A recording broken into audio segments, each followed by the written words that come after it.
The emergence of hoplite warfare represents one of the most significant military revolutions in ancient history, fundamentally transforming not only Greek combat, but the entire social and political structure of the Greek world. This transformation did not occur overnight, but evolved gradually from the aristocratic warrior culture that dominated Greece during the Dark Ages, roughly spanning from 1100 to 800 BC. During this earlier period, warfare resembled the heroic combats described in Homer's epics, where individual champions fought duels while their retainers watched, and battles were decided by the prowess of elite warriors wielding bronze weapons and riding in chariots. The transition from this individualistic combat system to the collective discipline of the phalanx formation marked a revolutionary shift in military thinking. Archaeological evidence from sites across Greece reveals that by the late 8th century BC, Greek warfare was undergoing fundamental changes. Grave goods from this period show an increasing standardization of weaponry and armor, suggesting that the random assortment of weapons carried by Dark Age warriors was giving way to more uniform equipment sets. The geometric pottery of this era frequently depicts warriors in formation, their round shields overlapping in what appears to be early representations of phalanx tactics. The archaeological record from the geometric period provides crucial evidence for understanding this military evolution. Excavations at sites like Argos, Corinth and Athens have uncovered bronze armour fragments that show clear developmental progression from the simple bronze corselets of the Dark Ages to the more sophisticated cuirasses that would become standard hoplite equipment. These early bronze breastplates, known as thoricas, were initially simple bell-shaped pieces that protected only the torso. However, by the 7th century BC they had evolved into more anatomically fitted pieces with articulated sections that allowed for greater mobility while maintaining protection. The development of the aspis, the distinctive round shield that became the hallmark of hoplite warfare, represents perhaps the most significant technological innovation of this period. Unlike the smaller, lighter shields used by Dark Age warriors, the aspis measured approximately 3 feet in diameter and was constructed with a bronze face over a wooden core, reinforced with leather backing.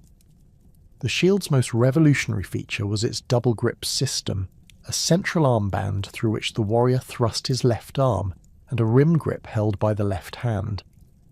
This grip system distributed the shield's considerable weight across the entire left arm and allowed the warrior to present a solid bronze face to the enemy, while maintaining enough mobility to fight effectively. The weight and size of the aspis necessitated a fundamental change in combat tactics. A warrior carrying such a shield could not effectively fight as an individual skirmisher. The equipment demanded close coordination with fellow warriors. The shield's design inherently encouraged formation fighting, as each warrior's shield protected not only himself, but also his neighbour to the right. This interdependence became the foundation of phalanx tactics, where individual heroics gave way to collective discipline and mutual protection. Iron technology played an equally crucial role in the hoplite revolution. The doru, the primary thrusting spear of the hoplite, was typically 7 to 9 feet long with an iron spearhead and a bronze butt spike. The iron spearhead represented significant improvement over bronze weapons, as iron could be sharpened to a finer point and maintained its edge better in combat. The sorot served multiple purposes. It balanced the spear, could be used as a secondary weapon if the spearhead broke, and could be planted in the ground when the phalanx was at rest. Archaeological finds from 7th century sites show remarkable standardization in spear lengths and proportions, indicating that communities were beginning to equip their warriors with uniform weapons designed for coordinated tactics. The social and economic foundations that enabled hoplite warfare were as revolutionary as the military innovations themselves. The emergence of the polis system during the 8th century BC created the political framework necessary for hoplite armies. Unlike the scattered settlements of the Dark Ages, The polis represented a concentrated urban centre with surrounding agricultural territory, capable of supporting a larger population and more complex military organisation. The synoecism process, by which scattered communities merged into single political entities, created the demographic base necessary for fielding substantial hoplite forces. Agricultural developments during this period provided the economic surplus required to support hoplite warfare. The introduction of new crops, improved farming techniques, and more efficient land use created wealth that extended beyond the traditional aristocratic elite. Archaeological evidence from rural sites shows increasing prosperity among farmers who owned moderate-sized plots, as evidenced by improved housing, better pottery, and the presence of imported goods. This agricultural surplus was crucial because hoplite equipment was expensive. A full panoply including bronze armour, shield, spear, and sword could cost as much as several months' wages for a skilled craftsman. The emergence of what scholars term the middling class, or Zugitai, represented a fundamental social transformation.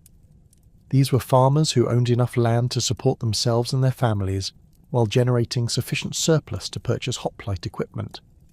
They were neither aristocrats nor peasants, but occupied a middle position in society that gave them both the economic means and social motivation to serve as heavy infantry. The hoplite system thus created its own social constituency, citizens who had enough stake in their community to fight for it, but were not so wealthy as to be divorced from its daily concerns. Regional variations in early hoplite development reveal the diverse paths by which different Greek communities adapted to this military revolution. Sparta's approach was perhaps the most radical and comprehensive. By the 7th century BC, Spartan society had reorganized itself entirely around hoplite warfare. The conquest of Messenia provided the helot labour force that freed Spartan citizens from agricultural work, allowing them to focus exclusively on military training. The Spartan agoge system, which removed boys from their families at age 7 for military education, produced warriors whose entire identity centred on phalanx combat. Spartan hoplites were distinguished by their bronze-faced shields decorated with the lambda symbol, their red cloaks, and their emphasis on shield discipline. The famous injunction to return with your shield or on it encapsulated the Spartan commitment to phalanx integrity. Athenian hoplite development followed a different trajectory, reflecting the city's more diverse economic base and democratic political evolution. Athenian hoplites of the 7th century BC were drawn from the Zugitai class, farmers wealthy enough to afford the full panoply but still dependent on their agricultural holdings. Unlike Sparta's professional warriors, Athenian hoplites remained citizen soldiers who fought when called upon but returned to their farms and workshops in peacetime. The Athenian military system emphasized the connection between citizenship, property ownership, and military service. Only those who could afford hoplite equipment had full political rights, creating a direct link between military capability and political participation. Corinthian innovations in hoplite warfare reflected the city's position as a major commercial centre and metalworking hub. Corinthian craftsmen developed some of the finest bronze armour of the Archaic period, including the distinctive Corinthian helmet that covered the entire head except for eye slits and a mouth opening. These helmets, hammered from single pieces of bronze, provided excellent protection but severely limited vision and hearing, requiring hoplites to fight in close formation, where commands could be passed by touch and movement.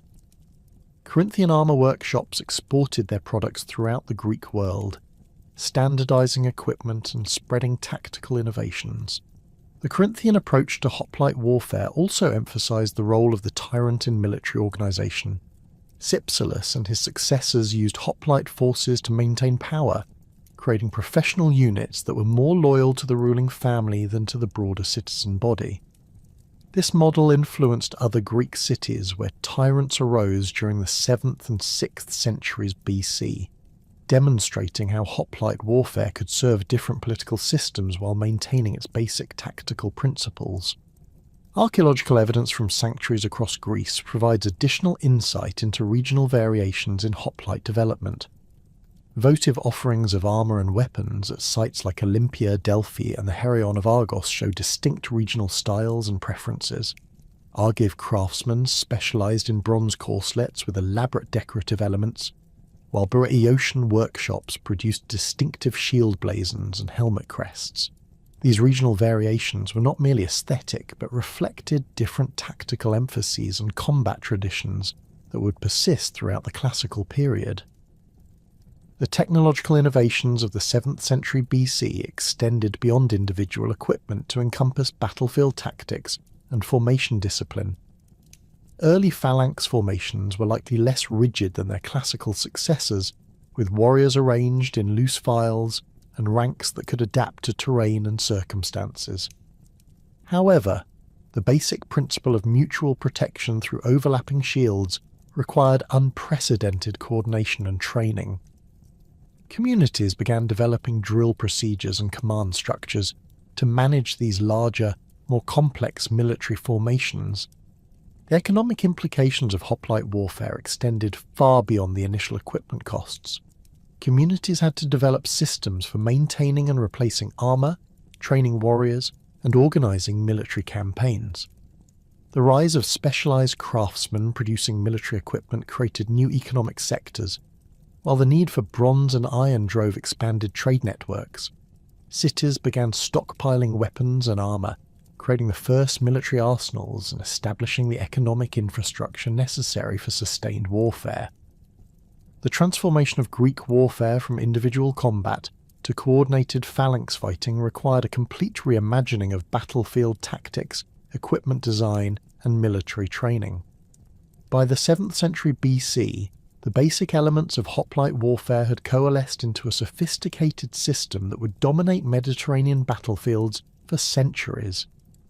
The phalanx formation itself represented a radical departure from earlier combat methods, demanding unprecedented levels of coordination, discipline, and mutual trust among warriors who had previously fought as individual champions. The mature phalanx formation consisted of warriors arranged in parallel ranks, typically 8 men deep, though this could vary from 4 to 16 ranks depending on circumstances and tactical requirements. Each rank was called a lokos, while the vertical files were termed stoichoi.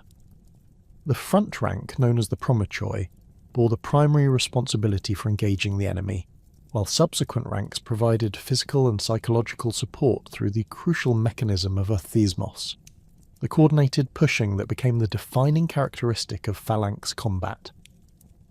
This pushing was not merely metaphorical, but involved literal physical pressure transmitted through the ranks as rear warriors pressed their shields against the backs of those in front of them. The mechanics of orthismos required extraordinary coordination and training. Warriors in the rear ranks would place their shields against the backs of the men in front, creating a human battering ram that could generate tremendous forward momentum. The effectiveness of this tactic depended on maintaining perfect alignment and timing. If one section of the phalanx pushed while another hesitated, the formation could buckle or create gaps that enemy forces could exploit. Archaeological evidence from battlefield sites suggests that successful orthismos could literally drive enemy phalanxes backward, with the losing formation often collapsing entirely once its cohesion broke. The aspis played an absolutely central role in making phalanx tactics possible. Weighing between 15 and 20 pounds, the shield measured approximately 3 feet in diameter and was constructed with multiple layers of materials designed to provide maximum protection while remaining manageable in formation fighting. The core consisted of wood, typically poplar or willow, chosen for its lightweight and shock-absorbing properties. This wooden base was covered with a thin sheet of bronze on the exterior face, polished to a mirror finish that could deflect spear points and provide psychological intimidation through its brilliant reflection of sunlight. The shield's interior featured a complex leather lining system designed to distribute weight and absorb impact. The pawpaks, a bronze band positioned at the shield's centre, accommodated the warrior's left forearm, while the anti-labe, a leather or rope grip near the rim, was grasped by the left hand. This dual grip system was revolutionary because it allowed the warrior to present the shield's full face to the enemy while maintaining enough mobility to thrust with his spear. The grip arrangement also meant that each warrior's shield naturally protected the right side of his neighbour, creating the overlapping protection pattern that made phalanx fighting so effective. The weight distribution of the aspis necessitated specific fighting techniques that reinforced phalanx cohesion. A warrior carrying such a heavy shield on his left arm could not effectively turn to face threats. From his unprotected right side, he was completely dependent on his neighbour's shield for protection. This interdependence was not accidental, but fundamental to the phalanx system. The shield's design essentially forced warriors to fight in close formation, as attempting to operate independently would leave them fatally vulnerable to enemy attacks. Shield blazons and decorative elements serve both practical and psychological functions within the phalanx. Each warrior's shield bore distinctive markings that identified his city-state, family or military unit. These blazons were not merely decorative but served crucial tactical purposes during the chaos of battle. Warriors could identify their position within the formation and maintain alignment by reference to the shields around them. The psychological impact of hundreds of polished bronze shields reflecting sunlight while displaying fierce animal designs or divine symbols created a formidable spectacle designed to intimidate enemies before combat even began. The evolution of hoplite weaponry during this period reflected the specific requirements of phalanx combat. The doru remained the primary weapon, but its design became increasingly standardized across the Greek world.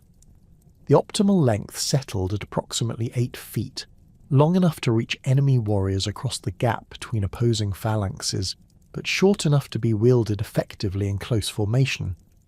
The iron spearhead was typically leaf-shaped, designed to penetrate bronze armour and wooden shields through concentrated thrusting rather than slashing attacks. The sorita, or spear butt spike, evolved from a simple bronze point into a sophisticated secondary weapon system. Cast in bronze and fitted to the spear's rear end, the sorita served multiple tactical functions beyond its obvious role as a backup weapon. Its weight helped balance the spear, making it easier to control during the complex maneuvers required in phalanx fighting. When planted in the ground, the sorita could anchor the spear to provide additional stability during defensive actions. Most importantly, if the primary spearhead broke during combat, a common occurrence when thrusting against bronze armour, the warrior could reverse his weapon and continue fighting with the sorita. The development of the Xiphus sword represented another crucial advancement in hoplite weaponry. Unlike the longer slashing swords used by Dark Age warriors, the Xiphos was a short, double-edged weapon designed specifically for close-quarters combat within phalanx formations. Measuring between 24 and 30 inches in length, the Xiphos featured a leaf-shaped blade optimized for thrusting attacks that could penetrate gaps in enemy armor. The sword's compact size made it practical to wield in the confined space of phalanx combat, where longer weapons would be unwieldy. The Xiphos was typically worn on the right side, suspended from a baldric that crossed the warrior's chest.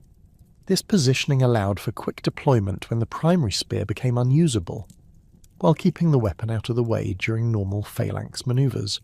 The sword's bronze or iron blade was often decorated with inlaid patterns or inscriptions, reflecting both the weapon's importance and the warrior's social status.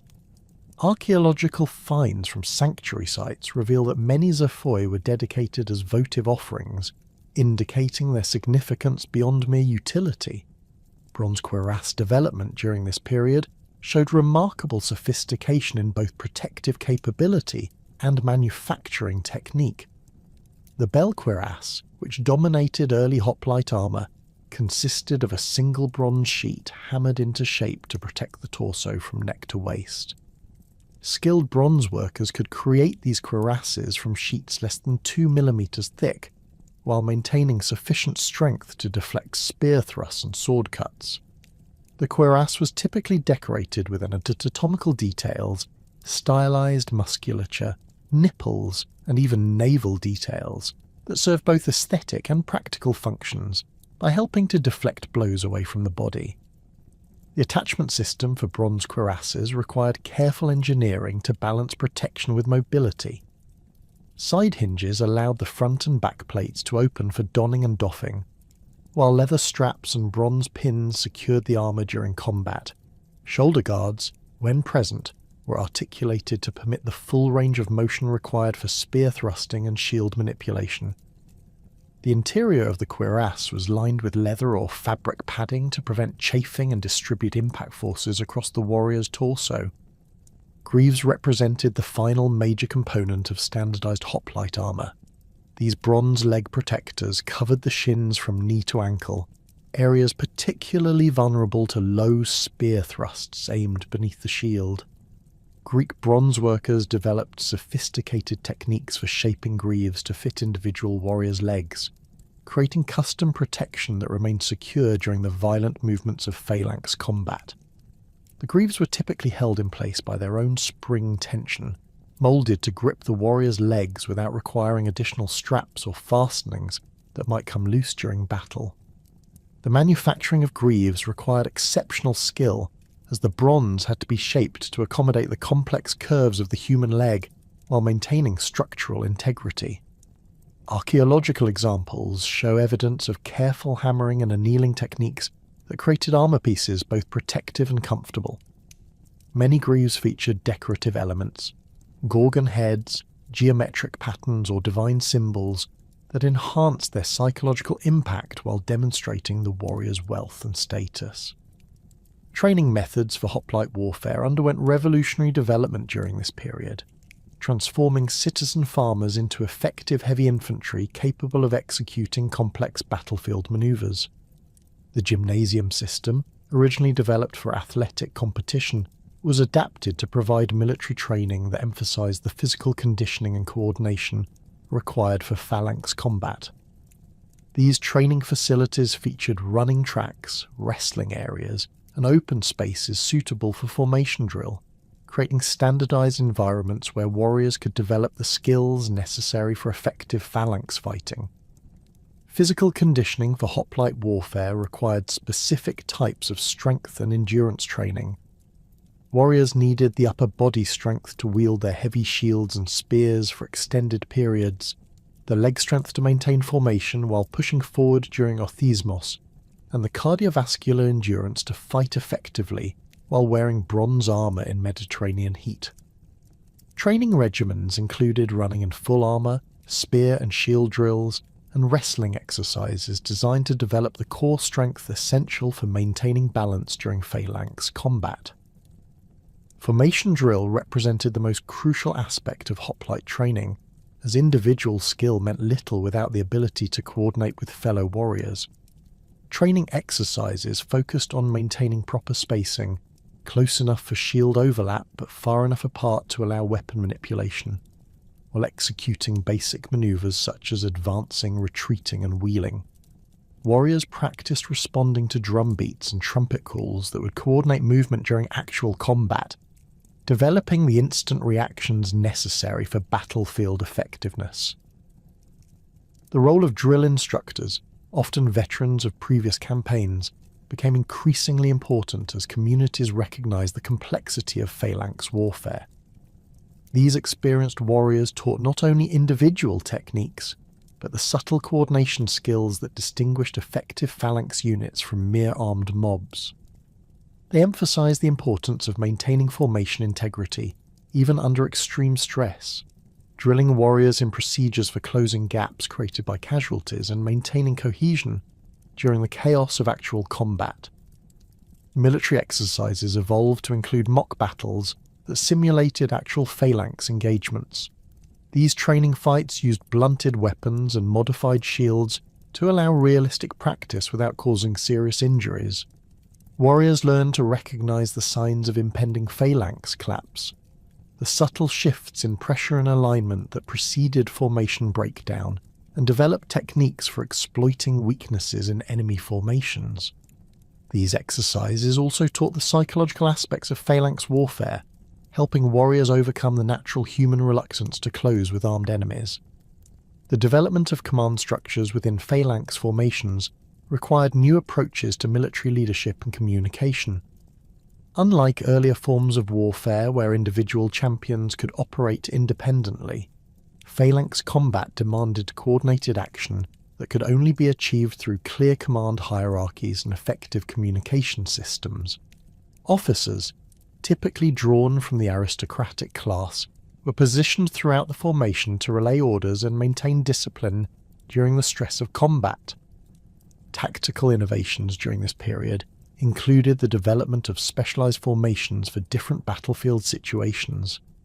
The standard 8-rank phalanx could be modified to create deeper formations for maximum pushing power, or shallower lines for extended frontage. Some communities experimented with mixed formations that combined hoplites with light infantry or cavalry, creating tactical flexibility while maintaining the phalanx as the core fighting element.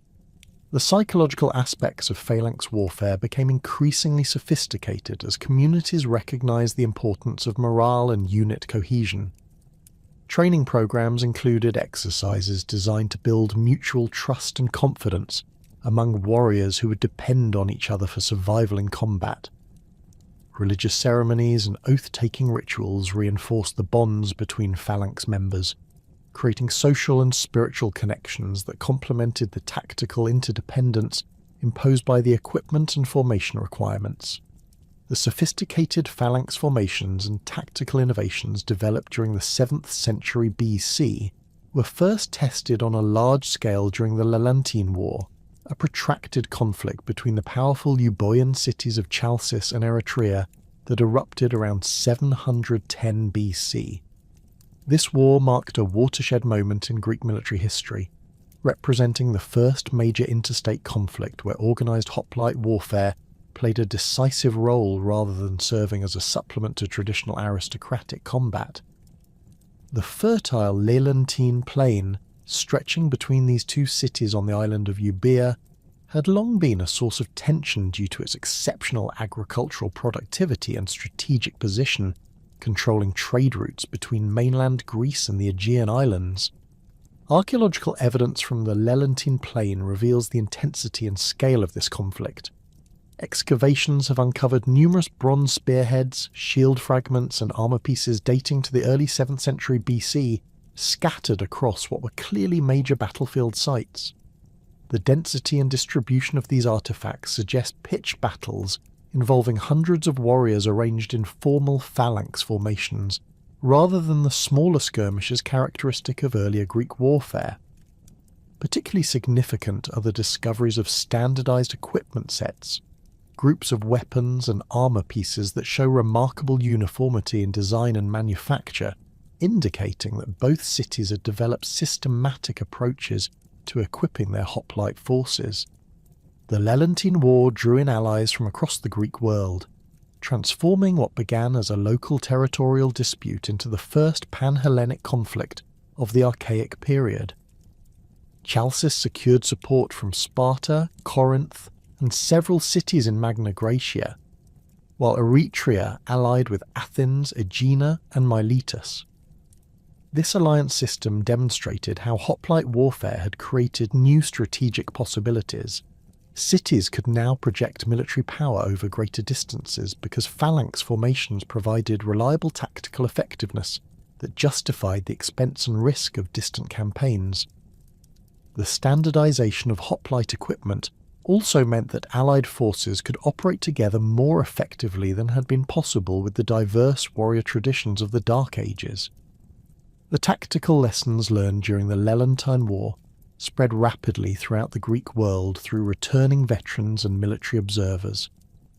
The conflict demonstrated that victory in hoplite warfare depended not merely on individual courage or superior equipment, but on formation discipline, coordinated training, and tactical innovation.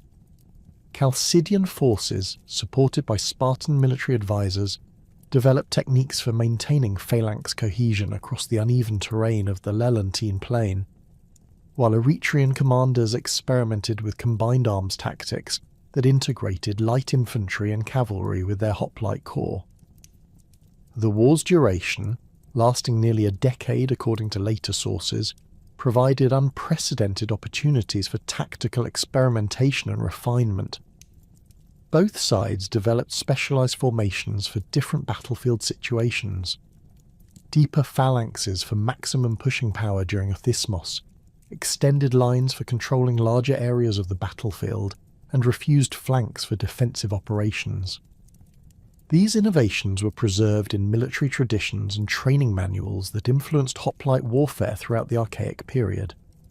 The conflict also established important precedents for interstate warfare, including conventions regarding the treatment of prisoners, the role of heralds in negotiating truces, and the proper conduct of pitched battles. The Messenian Wars represented an even more significant development in hoplite warfare, as Sparta transformed its entire society around the requirements of phalanx combat while conquering and subjugating its western neighbours. The First Messenian War, traditionally dated to 743-724 BC, began as a typical territorial conflict but evolved into something unprecedented in Greek history, a systematic campaign of conquest and enslavement that required sustained military operations over nearly 2 decades. Archaeological surveys of Messenia reveal a dramatic depopulation of rural sites during this period, with many settlements showing evidence of violent destruction followed by abandonment. Spartan military innovations during the First Messenian War laid the foundation for their eventual dominance of Greek hoplite warfare. The conquest of fertile Messenian territory provided the economic base necessary for creating a professional warrior class, as helot labour freed Spartan citizens from agricultural work and allowed them to focus exclusively on military training. The unique Spartan approach to hoplite warfare emphasised absolute formation discipline, standardised equipment, and collective identity that subordinated individual achievement to phalanx effectiveness. Spartan warriors wore identical bronze-faced shields marked with the lambda symbol, crimson cloaks that concealed bloodstains and created psychological uniformity, and bronze cuirasses that prioritised protection over individual decoration. The development of the agoge system during this period represented the most radical military innovation of the Archaic period. Unlike other Greek cities where hoplite service was a civic duty performed by citizen farmers, Sparta created a comprehensive educational and training program that produced warriors whose entire identity centered on phalanx combat. Boys were removed from their families at age 7 and subjected to rigorous physical conditioning, weapons training, and formation drill that continued until age 30. This system produced hoplites with unmatched discipline and coordination, capable of executing complex maneuvers that other Greek forces found impossible to replicate. The Second Messenian War, fought approximately 685-668 BC, tested these Spartan innovations against a desperate Messenian resistance, led by the legendary king Aristomenes. This conflict demonstrated both the strengths and limitations of early hoplite warfare when applied to irregular terrain and unconventional tactics. Messenian forces, unable to match Spartan phalanx discipline in open battle, adopted guerrilla tactics that exploited the mountainous terrain of their homeland. They established fortified positions on Mount Aera and other defensible sites, forcing the Spartans to develop siege techniques and adapt their rigid phalanx formations to broken ground. The siege of Mount Aera, lasting several years according to later sources, became a laboratory for military innovation as both sides experimented with new tactical approaches. Spartan forces developed techniques for maintaining phalanx cohesion while advancing up steep slopes, using interlocked shields to create mobile protective barriers against missile attacks from above. They also pioneered the use of coordinated assaults combining hoplite phalanxes with specialized units trained for mountain warfare. Messenian defenders responded by developing sophisticated defensive positions that channeled attacking forces into killing zones where their superior numbers could be neutralized. The ultimate Spartan victory in the Second Messenian War established their reputation as the premier hoplite force in Greece, but the conflict's duration and difficulty also revealed important limitations of phalanx warfare. The rigid formations that proved so effective on level ground became vulnerable in mountainous terrain, while the psychological cohesion that made Spartan phalanxes invincible in pitched battle was less relevant during prolonged siege operations. These lessons influenced Spartan military doctrine for centuries, leading to the development of specialized units and tactics designed to complement their traditional phalanx strength. Greek colonization throughout the Mediterranean during the 8th and 7th centuries BC was intimately connected with hoplite warfare, as phalanx formations provided small groups of settlers with the military capability necessary to establish and defend new communities in contested territories. The process of apoikia, the establishment of new cities, required colonists to secure territory, often in the face of hostile indigenous populations, and maintain control over agricultural land and trade routes essential for survival. Hoplite warfare proved ideally suited to these challenges because phalanx formations could concentrate the military power of relatively small settler communities into devastatingly effective tactical units. Archaeological evidence from Greek colonies across the Mediterranean reveals the central role of hoplite warfare in colonial expansion. Excavations at sites like Syracuse, Tarentum, and Massalia have uncovered extensive deposits of Greek military equipment dating to the earliest phases of settlement, indicating that colonists arrived prepared for sustained military operations. The standardization of this equipment across widely separated colonies demonstrates that metropolitan Greek cities were systematically organizing colonial expeditions with specific military requirements in mind. Bronze workshops in major Greek cities produced specialized equipment sets for colonial ventures, including lighter versions of traditional hoplite armor, adapted for the different climatic conditions of colonial territories. The tactical advantages of phalanx warfare proved decisive in numerous colonial conflicts. Indigenous populations throughout the Mediterranean had developed sophisticated military traditions adapted to their local environments, but few possessed the concentrated shock power of organized hoplite formations. Greek colonists could field phalanxes of 50 to 100 warriors that could defeat much larger forces of individually skilled but uncoordinated opponents. The psychological impact of bronze-armoured warriors advancing in perfect formation, their polished shields reflecting sunlight and their spears creating an impenetrable hedge of iron points, often proved as effective as their actual combat capabilities. The colony of Syracuse provides an exceptional case study in the military aspects of Greek colonization. Founded by Corinthian settlers around 734 BC, Syracuse faced immediate military challenges from indigenous Sicilian populations and rival colonial ventures.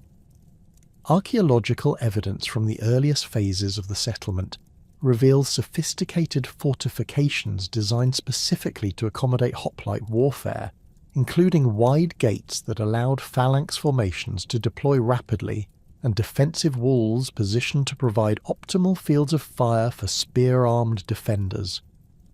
The colony's rapid expansion across eastern Sicily was facilitated by its military superiority, as Syracusan phalanxes systematically defeated indigenous coalitions and established control over the region's most fertile agricultural territories. The role of hoplites in establishing Greek dominance in southern Italy followed similar patterns but involved more complex military challenges due to the presence of other organized states. The Etruscan cities of central Italy possessed sophisticated military traditions that included heavy infantry formations comparable to Greek phalanxes, creating conflicts between relatively equal opponents that tested tactical innovation and strategic planning. Greek colonies like Tarentum and Croton developed specialized techniques for fighting against Etruscan forces, including modifications to standard phalanx formations and the integration of local military traditions with Greek tactical principles. The expansion of Greek influence in the Black Sea region demonstrated how hoplite warfare could be adapted to entirely different environmental and cultural contexts. Colonies like Chersonesos and Tanais faced military challenges from Scythian and other nomadic populations whose cavalry-based warfare presented unique tactical problems for traditional phalanx formations. Greek colonists developed innovative combined arms approaches that integrated hoplite phalanxes with local allies and mercenary forces, creating military systems that maintained Greek tactical superiority while adapting to regional conditions. The establishment of military conventions during the Archaic period reflected the growing sophistication of interstate warfare and the need for standardized practices that could govern conflicts between Greek cities. The concept of pitched battle, formal engagements between organized armies on mutually agreed battlefields, emerged from practical necessity as communities sought to limit the destructive potential of hoplite warfare while maintaining its effectiveness as a tool of policy. These conventions were not merely diplomatic niceties, but represented sophisticated attempts to channel military competition into forms that preserved the economic and social foundations of Greek civilization. The role of heralds in archaic warfare became increasingly important as military operations grew more complex and involved larger numbers of participants. Heralds served not only as messengers between opposing forces but as neutral parties who could negotiate the terms of engagement, arrange truces for the burial of the dead, and oversee prisoner exchanges. Their sacred status, protected by divine sanction and intercity agreements, made them essential intermediaries in a military system where honour and reputation played crucial roles alongside tactical effectiveness. Archaeological evidence from sanctuary sites reveals numerous dedications by heralds indicating their important social status and the recognition of their crucial role in maintaining civilized standards during warfare. The treatment of prisoners during archaic conflicts reflected both practical military considerations and evolving ethical standards that distinguished Greek warfare from the total destruction practiced by some contemporary civilizations. Hoplite warfare, with its emphasis on decisive pitched battles between citizen soldiers, created situations where large numbers of defeated warriors might survive major engagements. The development of ransom systems, prisoner exchanges, and formal surrender procedures provided alternatives to wholesale slaughter, while maintaining the economic incentives that motivated military service. These practices were codified in religious and legal traditions that established binding obligations on all participants in the Greek military system. The evolution of battlefield practices during this period also included the development of trophy traditions that commemorated victories while establishing permanent records of military achievements. The erection of trophies, displays of captured armour and weapons, arranged on wooden frames, served both religious and political functions by thanking the gods for victory while demonstrating military prowess to potential enemies. Archaeological investigations of trophy sites have revealed sophisticated arrangements of captured equipment that provide detailed information about the armour and weapons used by different Greek cities, while literary sources describe the elaborate ceremonies that accompanied trophy dedication. The Persian Wars marked the definitive moment when Greek hoplite warfare proved its superiority against the world's most powerful empire, transforming what had been regional military innovations into the dominant tactical system of the ancient Mediterranean world. The conflict began not with the great invasions of Darius and Xerxes, but with the Ionian Revolt of 499 BC, where Greek cities of Asia Minor first demonstrated that Persian military might was not invincible. The revolt's initial successes, particularly the burning of Sardis in 498 BC, revealed critical weaknesses in Persian tactical doctrine when confronted by disciplined phalanx formations fighting on favourable terrain. The Persian military system, despite its vast resources and organizational sophistication, relied primarily on massed formations of lightly armoured infantry supported by cavalry and archer units. Persian foot soldiers, known as sparabara, carried large wicker shields and fought with spears shorter than the Greek doru, while their primary tactical doctrine emphasised missile warfare, followed by cavalry charges designed to break enemy formations. This approach had proven devastatingly effective against the diverse military traditions of the Near East, but it was fundamentally incompatible with the concentrated shock power and defensive capabilities of mature hoplite phalanxes. The Ionian city's military advantages became apparent during the early phases of the revolt, when combined Greek forces successfully engaged Persian armies in several pitched battles. Hoplite formations from cities like Miletus, Ephesus and Chios demonstrated remarkable tactical coordination despite their political independence, suggesting that standardized training methods and equipment had created genuine interoperability between different Greek military systems. The bronze-faced aspis proved particularly effective against Persian arrows, as the curved shield surface deflected missiles, while the overlapping formation created nearly impenetrable barriers against indirect fire. When Darius had decided to punish Athens and Eretria for their support of the Ionian rebels, his expedition of 490 BC represented the first direct confrontation between Persian imperial forces and the hoplite armies of mainland Greece. The Persian expeditionary force, transported by a fleet of approximately 600 ships, included elite units from across the empire, Median cavalry, Sacar archers, and the famous immortals, Persian heavy infantry whose equipment and training represented the pinnacle of Near Eastern military development. The force's composition reflected Persian confidence that their proven tactical systems would overwhelm the relatively small Greek city-states that had dared to challenge imperial authority. The Persian landing at Marathon Bay was strategically sound, providing excellent terrain for cavalry operations while positioning the invasion force within striking distance of Athens. The bay's broad, flat plain offered ideal conditions for the Persian tactical system, which relied on coordinated attacks by mounted archers and heavy cavalry supported by massed infantry formations.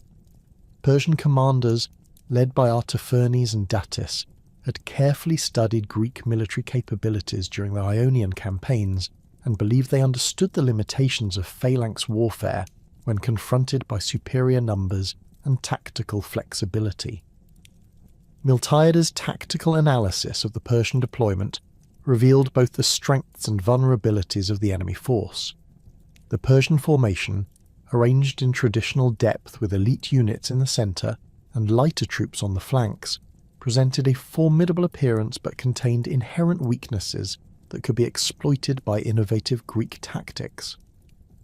The Persian reliance on missile warfare required open space and time to be effective, while their cavalry needed room to manoeuvre and charge.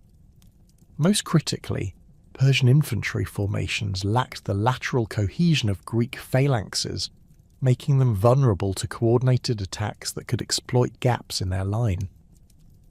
The Athenian army that faced the Persians at Marathon represented the culmination of 2 centuries of hoplite development. Approximately 9,000 Athenian hoplites, reinforced by 1,000 Plataeans, took the field in formations that reflected the most advanced tactical thinking of the period. These warriors wore the standardized bronze panoply that had evolved through generations of refinement, Corinthian helmets that provided maximum head protection while allowing adequate vision for formation fighting, bronze cuirasses shaped to deflect spear thrusts, greaves that protected the vulnerable shins, and the massive aspers that served as both individual protection and the foundation of a collective defence. Miltiades' double envelopment manoeuvre represented one of the most sophisticated tactical innovations in ancient military history. By weakening his centre and strengthening both flanks, he created a formation that appeared vulnerable to direct Persian assault while actually preparing a devastating counterattack. The weakened centre, consisting of approximately 4 ranks instead of the standard 8, was designed to give ground under Persian pressure while maintaining enough cohesion to prevent complete breakthrough.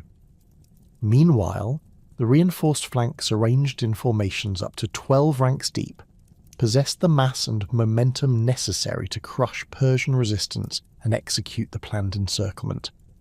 The execution of this complex maneuver required exceptional training and discipline from warriors who had to maintain formation integrity while implementing tactics they had never before attempted in actual combat. The Athenian hoplites in the centre demonstrated remarkable courage by deliberately allowing Persian forces to push them backward, maintaining their formation while appearing to flee.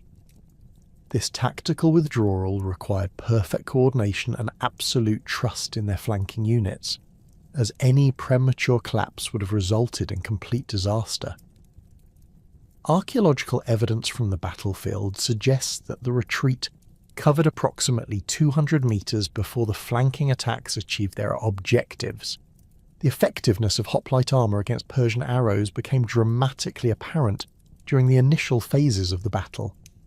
Persian archers, positioned behind their infantry formations, launched concentrated volleys designed to disrupt Greek formations before the main assault. However, the bronze-faced aspis, held at an angle to deflect incoming missiles, proved remarkably effective at turning aside arrow points that would have penetrated lighter shields. The overlapping shield wall created by proper phalanx formation meant that even arrows that found gaps between individual shields were likely to strike bronze surfaces at oblique angles that reduced their penetrating power. The Corinthian helmets worn by most Athenian hoplites provided crucial protection against the indirect fire that constituted a major component of Persian tactics. These helmets, hammered from single pieces of bronze and shaped to cover the entire head, except for eye slits and mouth openings, could deflect arrows that struck at any angle. While the restricted vision imposed by these helmets created tactical limitations, the protection they provided against missile weapons more than compensated for these disadvantages during the type of frontal assault that characterized the marathon engagement. The bronze cuirasses worn by Athenian hoplites represented the culmination of Greek armour-making expertise, providing protection that Persian weapons could not easily penetrate. These cuirasses, shaped to follow the contours of the human torso and reinforced at critical points, could turn aside spear thrusts and sword cuts that would have been fatal to more lightly armoured opponents. The cuirass design also incorporated anatomical details that helped deflect blows away from vital areas, while the bronze construction provided psychological advantages through its brilliant appearance and the distinctive sound it made when struck by weapons.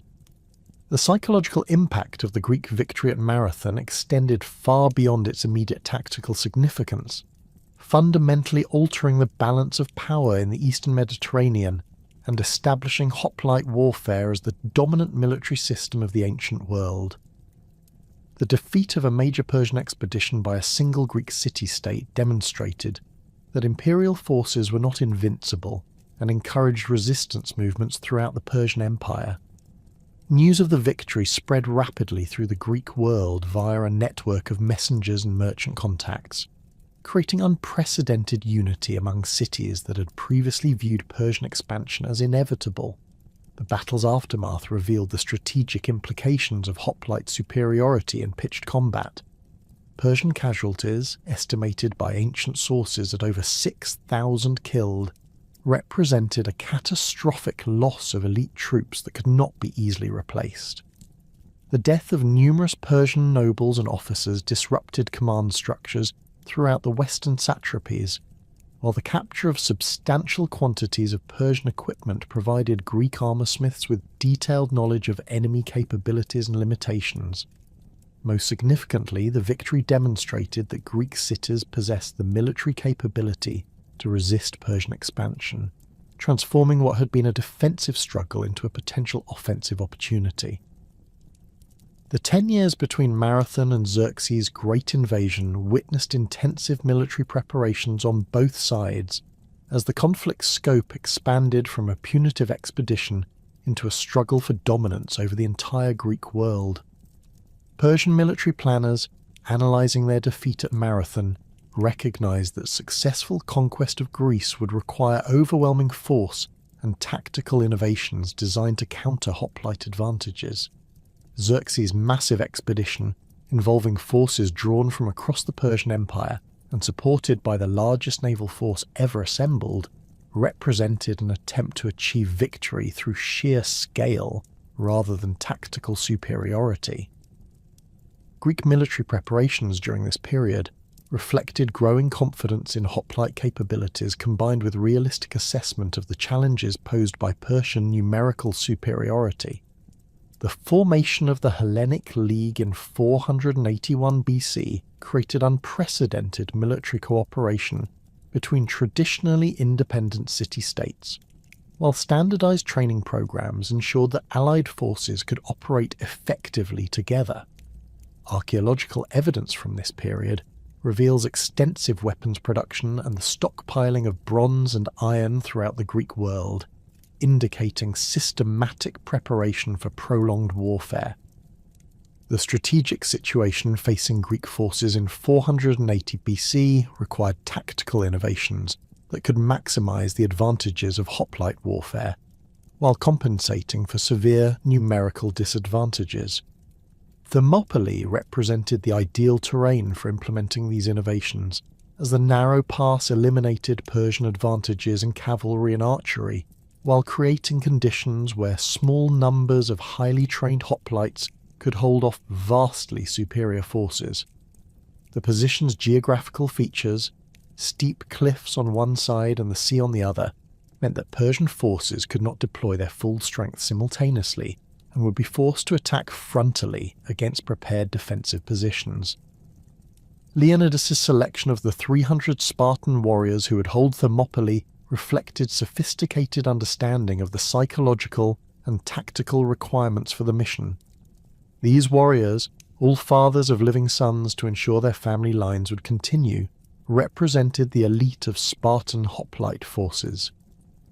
Their equipment reflected the pinnacle of Greek military technology: bronze cuirasses hammered to provide maximum protection while maintaining flexibility, lambda-blazoned shields that had been passed down through generations of warriors, and iron-pointed spears selected for their perfect balance and penetrating power. Most importantly, these warriors possessed the absolute discipline and mutual trust that made Spartan phalanxes the most formidable military formations in the Greek world. The coordination between different Greek contingents at Thermopylae demonstrated how standardized hoplite training and equipment had created genuine interoperability between forces from different cities. Thespian and Theban hoplites, fighting alongside their Spartan allies, maintained formation discipline and tactical coordination, despite having trained in separate military systems. This cooperation was facilitated by the universal adoption of similar equipment, formation structures, and tactical doctrines that had evolved throughout the Greek world during the previous 2 centuries. The shared experience of hoplite warfare created common tactical language and mutual understanding that transcended political boundaries. The 3 days of fighting at Thermopylae revealed both the strengths and limitations of defensive hoplite warfare when confronted by sustained assault from numerically superior forces. The narrow pass allowed Greek phalanxes to present an unbroken front of bronze shields and iron spear points that Persian infantry could not penetrate through direct assault. Repeated attacks by elite Persian units, including the famous Immortals, were repulsed with heavy casualties as the confined terrain prevented the deployment of Persian tactical advantages while maximizing the effectiveness of coordinated hoplite defense.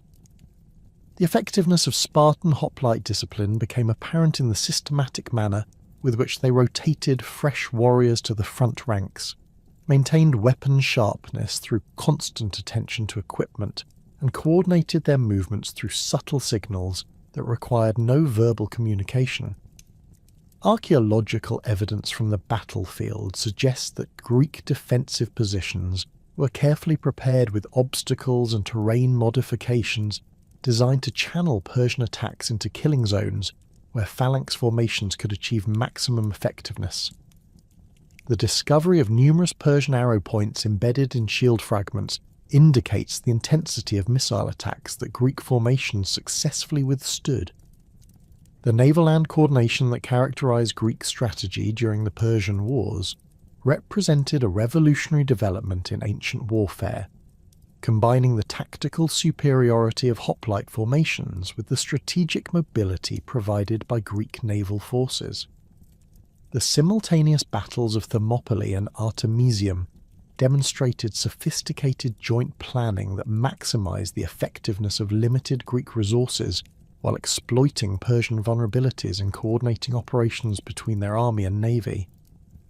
Greek naval tactics during this period relied heavily on hoplite marines, who provided the shock troops necessary for successful ramming attacks and boarding actions. The role of hoplite marines in Greek naval warfare had evolved considerably since the Archaic period, reflecting both technological improvements in ship design and tactical innovations that integrated sea and land combat capabilities. Greek triremes carried approximately 14 hoplite marines, known as epibatai, who were fully equipped with bronze panoplies and trained in specialized techniques for fighting aboard ship.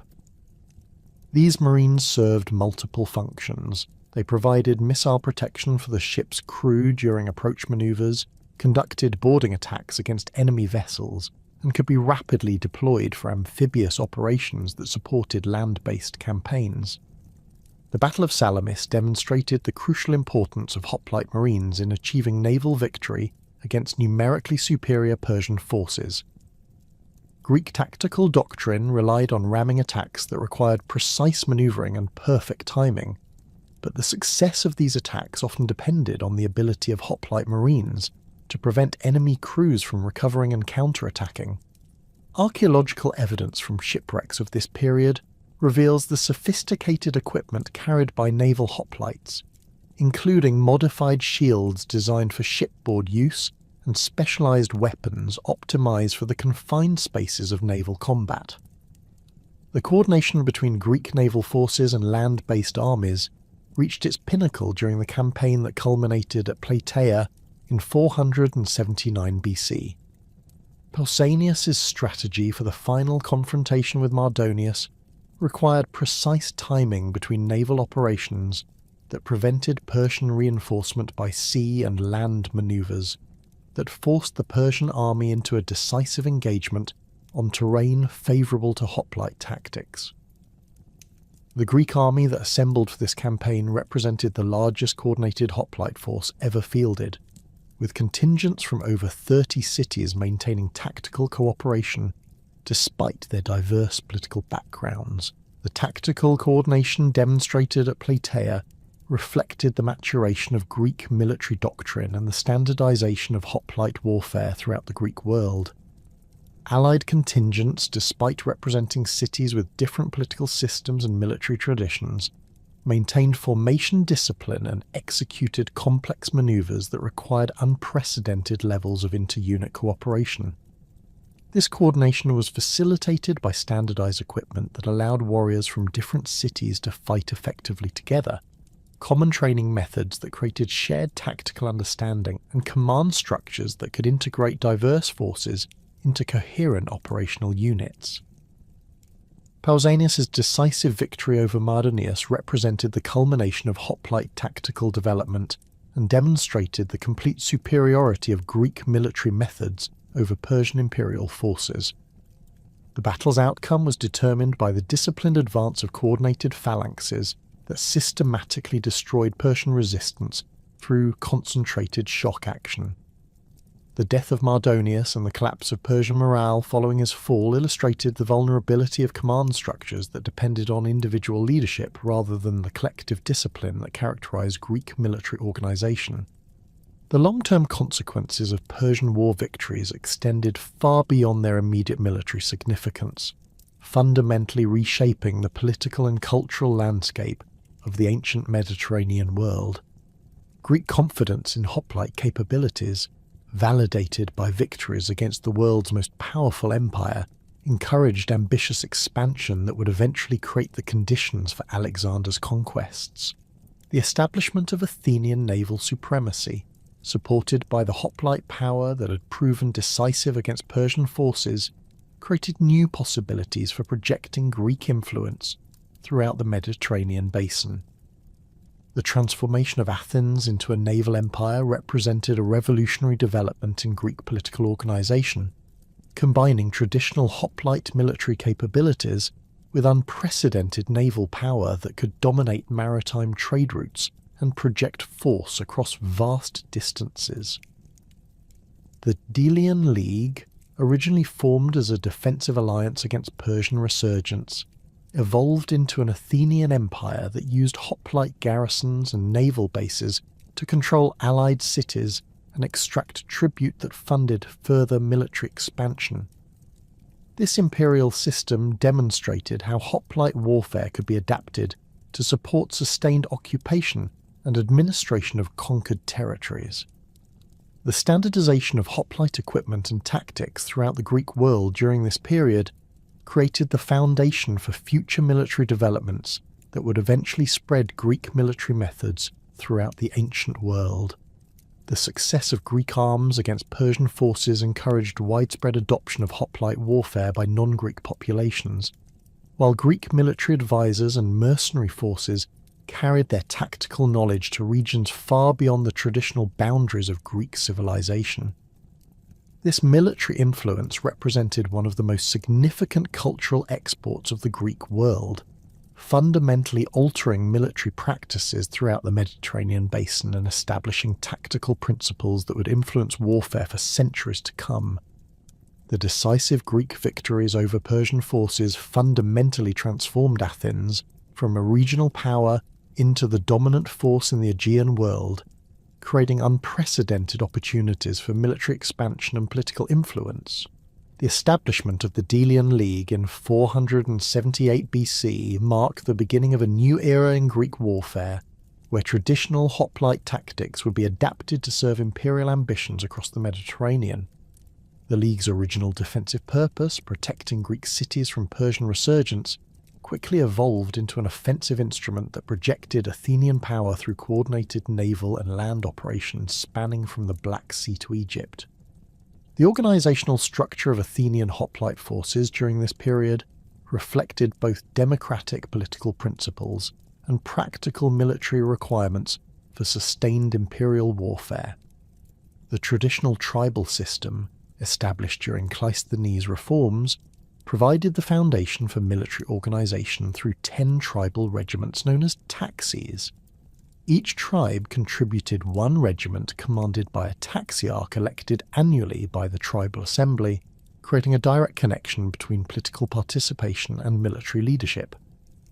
These tribal regiments typically fielded between 500 and 1,000 hoplites, depending on the tribe's population and wealth, with total Athenian hoplite strength reaching approximately 13,000 warriors at the height of imperial power. The integration of tribal regiments into larger tactical formations required sophisticated command structures that could coordinate complex operations while maintaining the flexibility necessary for diverse campaign requirements. The polemarch, originally the supreme military commander, had seen his authority diminished during the democratic reforms, but retained important ceremonial and administrative functions. Real military authority resided with the 10 strategoi, elected annually and eligible for re-election, who commanded not only their tribal contingents, but could be assigned to overall campaign leadership based on their experience and political support. The strategoi represented a revolutionary development in Greek military leadership, combining tactical expertise with political acumen in ways that traditional aristocratic commanders could not match. Unlike the hereditary military leaders of earlier periods, strategoi achieved their positions through demonstrated competence in both warfare and politics, creating a professional officer class that could adapt hoplite tactics to the varied challenges of imperial warfare. Prominent strategoi like Cimon, Pericles, and later Alcibiades combined extensive military experience with sophisticated understanding of Athenian political dynamics, enabling them to maintain popular support for expensive and risky military ventures. The tactical coordination between strategoi during major campaigns demonstrated remarkable sophistication in joint operations that integrated multiple tribal regiments with allied forces and specialized troops. The Athenian system allowed for flexible command arrangements where overall campaign leadership could be assigned to the most qualified strategoi regardless of their tribal affiliation, while maintaining the democratic principle that each tribe retained control over its own military contingent. This balance between centralized command and democratic participation proved crucial for maintaining political support for extended military campaigns that required sustained commitment of resources and manpower. The integration of Athenian hoplite forces with the broader Delian League military system created unprecedented opportunities for projecting Greek military power across vast distances while maintaining tactical effectiveness. Allied cities contributed either ships, money or troops to League operations, with Athenian strategoi coordinating these diverse resources into coherent military forces. The standardization of hoplite equipment and training throughout the Greek world facilitated this integration, as warriors from different cities could fight effectively together despite their varied political backgrounds and local military traditions. The development of permanent military installations throughout the Athenian Empire provided bases for hoplite forces that could respond rapidly to threats while maintaining control over strategic territories. These installations, known as klerouches, combined military garrison duties with agricultural colonization, as Athenian citizens received land grants in exchange for military service. The clerics maintained their Athenian citizenship and military obligations while establishing permanent communities that served as forward bases for imperial operations. Major clerouches at sites like Lemnos, Imbros, and later Amphipolis provided strategic depth and logistical support for hoplite operations throughout the northern Aegean. The Egyptian expedition of 454 BC represented the most ambitious deployment of Athenian hoplite forces during the Pentacontaecia, demonstrating both the potential and limitations of adapting phalanx warfare to distant campaigns in unfamiliar environments. The expedition began as support for an Egyptian revolt against Persian rule led by Inaros, a Libyan prince who had gained control of much of the Nile Delta.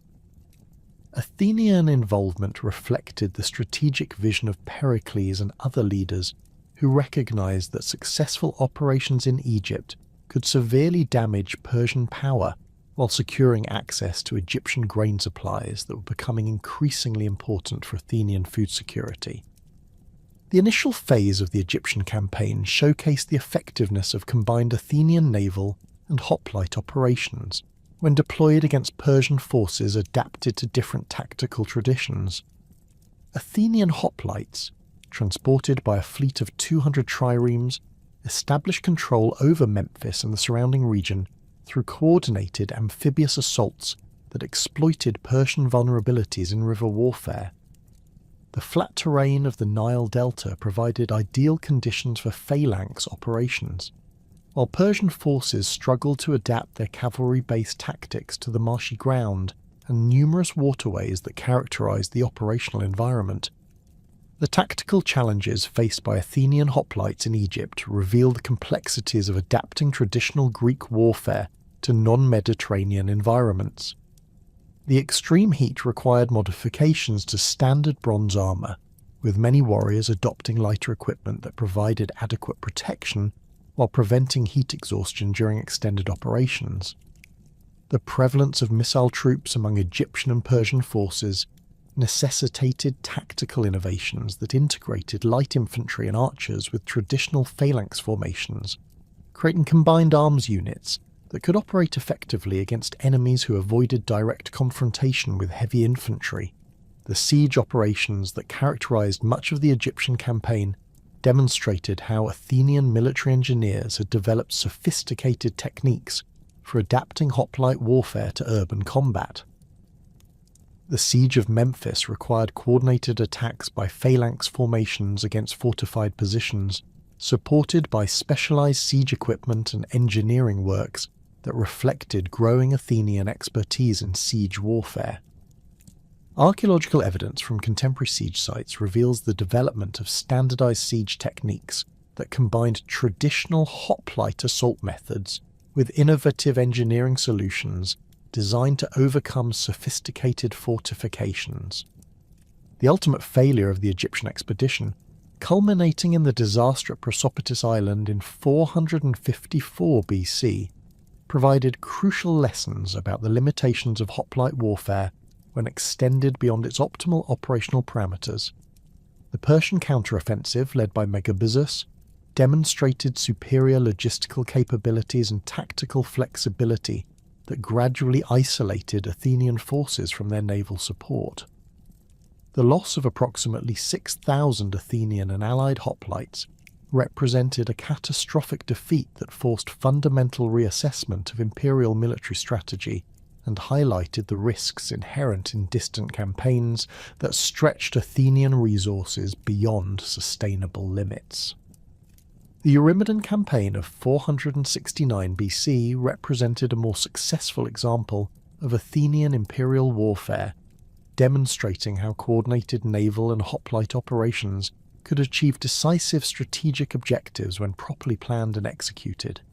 Simon's expedition against Persian forces in southern Anatolia combined traditional hoplite strengths with innovative tactical approaches that maximized the effectiveness of limited Athenian resources.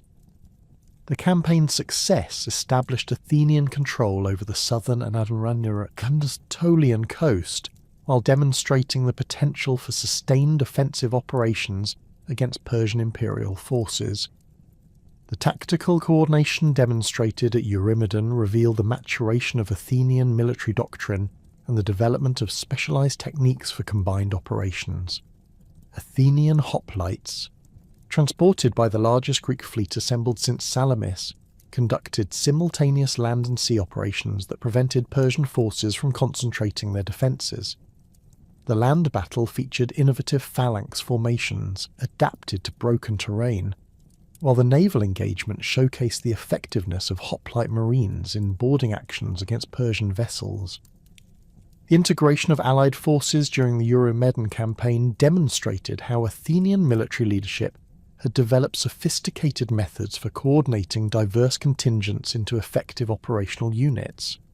Hoplites from numerous League cities fought alongside Athenian tribal regiments, maintaining tactical cohesion despite their varied training and equipment standards.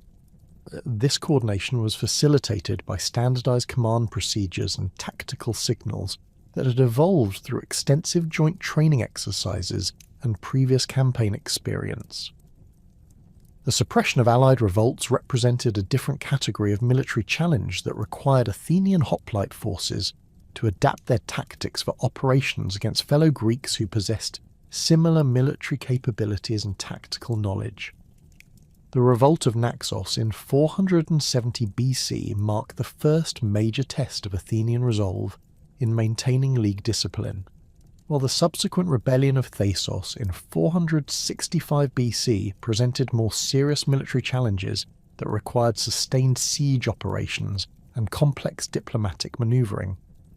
The siege of Naxos demonstrated how Athenian military engineers had developed specialized techniques for conducting siege warfare against Greek fortifications designed to resist phalanx attacks.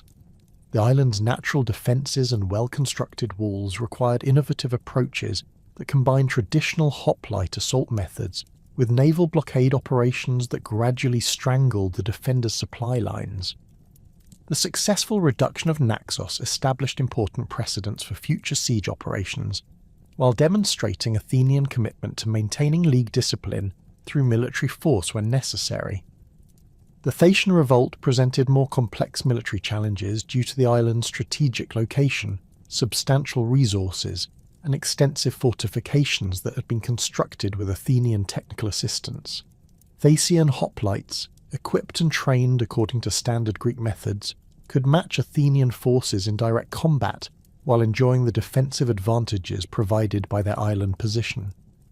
The siege required sustained commitment of substantial Athenian resources over nearly 3 years, testing both military capabilities and political resolve, while providing valuable experience in extended siege operations. The tactical innovations developed during the Thasian siege influenced Athenian military doctrine for decades, particularly in the integration of siege equipment with traditional hoplite operations. Athenian engineers developed sophisticated battering rams, siege towers, and undermining techniques that could breach fortifications previously considered impregnable. The coordination between these engineering operations and hoplite assault formations required extensive training and precise timing that reflected the growing professionalization of Athenian military forces. The social composition of Athenian hoplite forces during this period reflected the democratic political system while maintaining the economic requirements that had traditionally defined heavy infantry service. The Zougitai class, originally defined by agricultural wealth sufficient to maintain a team of oxen, had evolved into a broader middle class that included not only farmers, but craftsmen, merchants, and other citizens whose economic status enabled them to purchase and maintain hoplite equipment. This expansion of the hoplite class reflected Athens' growing prosperity and the diversification of its economy beyond traditional agricultural foundations. The economic requirements for hoplite service remained substantial despite the availability of less expensive equipment options that had emerged during the imperial period. A complete hoplite panoply, including bronze cuirass, helmet, greaves, shield, spear, and sword, represented a significant investment that required careful financial planning for most Zougitai families. The cost could be reduced through the use of composite armour that combined bronze elements with leather reinforcement, or through the purchase of used equipment from veterans. But even these alternatives required substantial economic resources that excluded the poorer citizens from hoplite service. The relationship between property ownership and military obligation created complex social dynamics that influenced both military effectiveness and political participation. Citizens who could afford hoplite equipment gained not only military roles but enhanced political status that reflected their contribution to the city's defence. This connection between economic capability and political participation reinforced democratic ideologies while maintaining practical distinctions between different classes of citizens based on their military contributions. The development of state subsidies for hoplite equipment represented an important innovation that expanded military participation while maintaining quality standards for equipment and training. Athens began providing financial assistance for citizens whose economic status approached the hoplite threshold, enabling broader participation in military service while ensuring that all warriors met minimum equipment standards. These subsidies were funded through tribute payments from League allies and represented one of the ways imperial revenues directly benefited Athenian citizens. The tactical innovations that emerged during the Pentakontaesia reflected the diverse military challenges faced by Athenian forces operating across the Mediterranean world against enemies with varied tactical traditions and fighting capabilities. The integration of light troops with traditional phalanx formations represented one of the most significant developments, as Athenian commanders recognized that hoplite effectiveness could be enhanced through coordination with specialized units trained for specific tactical roles. The development of peltast units, equipped with lighter shields and javelins, provided Athenian forces with tactical flexibility that complemented traditional hoplite strengths while addressing their limitations in broken terrain and against missile-armed opponents. These light infantry units, recruited from both Athenian citizens and allied populations, could screen hoplite advances, pursue retreating enemies, and operate effectively in terrain where phalanx formations were disadvantaged. The coordination between peltasts and hoplites required extensive training and sophisticated command procedures that reflected the growing complexity of Athenian military operations. The adaptation of siege warfare techniques to Greek military practice represented another crucial innovation that enabled Athenian forces to conduct successful operations against fortified positions throughout the Mediterranean. Traditional Greek warfare had emphasized pitched battles between phalanx formations, with siege operations playing a relatively minor role in most conflicts. The requirements of imperial warfare, particularly operations against Persian fortresses and rebellious Greek cities, necessitated the development of specialized siege capabilities that could reduce fortifications efficiently while minimizing casualties among valuable hoplite forces. The integration of engineering specialists with traditional military units created new tactical possibilities that enhanced Athenian operational effectiveness across diverse campaign environments. Military engineers trained in construction techniques and siege warfare could rapidly construct field fortifications, bridges, and siege equipment that supported hoplite operations while providing protection against enemy counterattacks. The coordination between engineering operations and tactical maneuvers required sophisticated planning and precise execution that demonstrated the growing professionalization of Athenian military forces. The adaptation to non-Greek fighting styles represented perhaps the most challenging aspect of imperial warfare, as Athenian hoplites encountered enemies whose tactical traditions differed fundamentally from the phalanx-based warfare that dominated Greek military thinking. Persian cavalry tactics, Egyptian archery techniques, and Thracian skirmishing methods all presented unique challenges that required tactical innovations and equipment modifications. Athenian military leaders developed flexible response capabilities that maintained traditional hoplite advantages while adapting to diverse enemy capabilities through combined arms operations and specialized unit training. The outbreak of the Peloponnesian War in 431 BC marked a fundamental transformation in Greek warfare that would forever alter the nature of hoplite combat and the social foundations that had sustained the phalanx system for over 2 centuries. Unlike the brief decisive conflicts that had characterized earlier Greek warfare, this struggle between Athens and Sparta evolved into a brutal, protracted conflict that tested every assumption about traditional hoplite warfare, while introducing innovations that would reshape military practice throughout the Mediterranean world.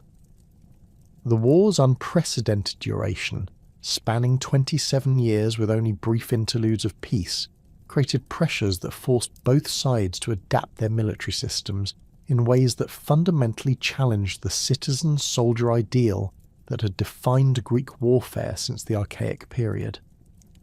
The initial phases of the conflict revealed how the traditional conventions of hoplite warfare were inadequate for the strategic realities facing both major powers. Sparta's annual invasions of Attica, beginning with Archidamus II's campaign in 431 BC, demonstrated the limitations of traditional devastation tactics when confronted by Pericles' radical strategy of abandoning the countryside and concentrating the entire Athenian population within the long walls. The Spartan army, comprising approximately 30,000 hoplites and an equal number of light troops drawn from throughout the Peloponnesian League, found themselves conducting operations that bore little resemblance to the decisive pitched battles that had traditionally settled Greek conflicts. The psychological impact of this strategic innovation extended far beyond its immediate tactical implications. Athenian hoplites, watching from the city walls as Spartan forces systematically destroyed their farms and olive groves, experienced a fundamental challenge to their identity as citizen warriors whose primary obligation was defending their ancestral lands. The traditional connection between property ownership, military service, and civic identity, the foundation of the hoplite system, was severed by a strategy that prioritized naval power over territorial defense. This transformation created social tensions that would influence Athenian military policy throughout the war and contribute to the eventual breakdown of democratic institutions. The Plague of Athens, striking in 430 BC during the second year of the war, devastated the hoplite class in ways that traditional military defeat never could have achieved. The disease, possibly typhus or a hemorrhagic fever, spread rapidly through the overcrowded city where rural populations had been concentrated within the walls according to Pericles' strategic plan. Archaeological evidence from mass burial sites reveals mortality rates approaching 30% among the urban population, with particularly severe losses among the Zugitai class, whose members had abandoned their rural estates to crowd into hastily constructed urban shelters. The demographic catastrophe fundamentally altered Athenian military capabilities and forced unprecedented changes in recruitment practices that would have been unthinkable during the previous century. The traditional property requirements for hoplite service, already strained by the costs of extended warfare, became impossible to maintain when substantial portions of the Zugitai class had perished or been impoverished by the combined effects of plague and economic disruption. Athenian military planners were forced to lower property thresholds for hoplite service, while simultaneously increasing reliance on foreign mercenaries and allied contingents whose loyalty could be purchased rather than assumed based on civic obligation. The expansion of mercenary recruitment represented a revolutionary development that challenged fundamental assumptions about the relationship between citizenship and military service. Professional soldiers, primarily drawn from regions like Thrace, Crete, and the Greek cities of southern Italy, possessed military skills that often exceeded those of citizen soldiers, while lacking any connection to the political communities they served. These mercenaries could be deployed for extended periods without the political complications that arose when citizen farmers were kept away from their agricultural duties for entire campaigning seasons. However, their employment created financial burdens that strained even Athens' substantial imperial revenues, while introducing foreign elements into military forces that had traditionally embodied civic identity. The increasing prominence of light infantry during the Peloponnesian War reflected tactical adaptations necessitated by the conflict's extended duration and diverse operational environments. Traditional phalanx warfare had emphasized decisive engagements between heavily armored citizen soldiers, but the strategic requirements of a protracted conflict demanded greater tactical flexibility and the ability to operate effectively in terrain unsuitable for traditional hoplite formations.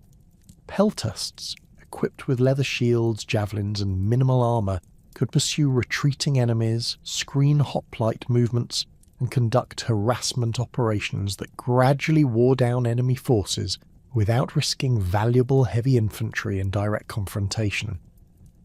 The Battle of Delium in 424 BC provided the first major test of these evolving tactical systems, while demonstrating both the continued effectiveness of traditional phalanx warfare and the importance of tactical innovation in determining battlefield outcomes. The Athenian expedition into Boeotia, led by the strategos Hippocrates, represented an ambitious attempt to establish a permanent base that could threaten Thebes, while providing a staging area for further operations against Spartan allies. The Athenian force, comprising approximately 7,000 hoplites supported by substantial numbers of light troops and cavalry, reflected the new combined arms approach that had evolved during the war's opening phases. The Boeotian response to the Athenian invasion demonstrated sophisticated tactical planning that integrated traditional hoplite strengths with innovative formations designed to exploit specific battlefield conditions. The Boeotian phalanx, arranged with unusual depth on the right wing where Theban forces were concentrated in formations 25 ranks deep, represented a dramatic departure from the standard 8-rank formation that had dominated Greek warfare for centuries. This tactical innovation reflected careful analysis of Athenian fighting methods and represented an early example of the tactical experimentation that would characterize warfare throughout the Peloponnesian conflict. The initial collision between opposing phalanxes at Delium revealed the devastating effectiveness of concentrated mass when properly coordinated with supporting arms. The Theban right wing, advancing in its unprecedented deep formation, generated tremendous momentum that proved impossible for the opposing Athenian left to resist. The bronze-faced shields of the front rank, polished to mirror brightness and decorated with the distinctive Boeotian emblems, created a psychological impact that was amplified by the thunderous sound of bronze armour and weapons clashing together. The depth of the Theban formation meant that as front-rank warriors fell, they were immediately replaced by fresh fighters who maintained the formation's momentum while stepping over the bodies of their fallen comrades. The tactical coordination demonstrated by Boeotian cavalry and light infantry during the battle's decisive phases showed how traditional Greek warfare was evolving to incorporate lessons learned from conflicts with non-Greek enemies.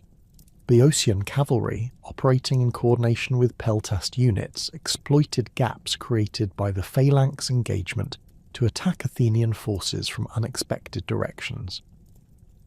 This combined arms approach required extensive training and sophisticated command procedures that reflected the growing professionalization of Greek military forces during the extended conflict.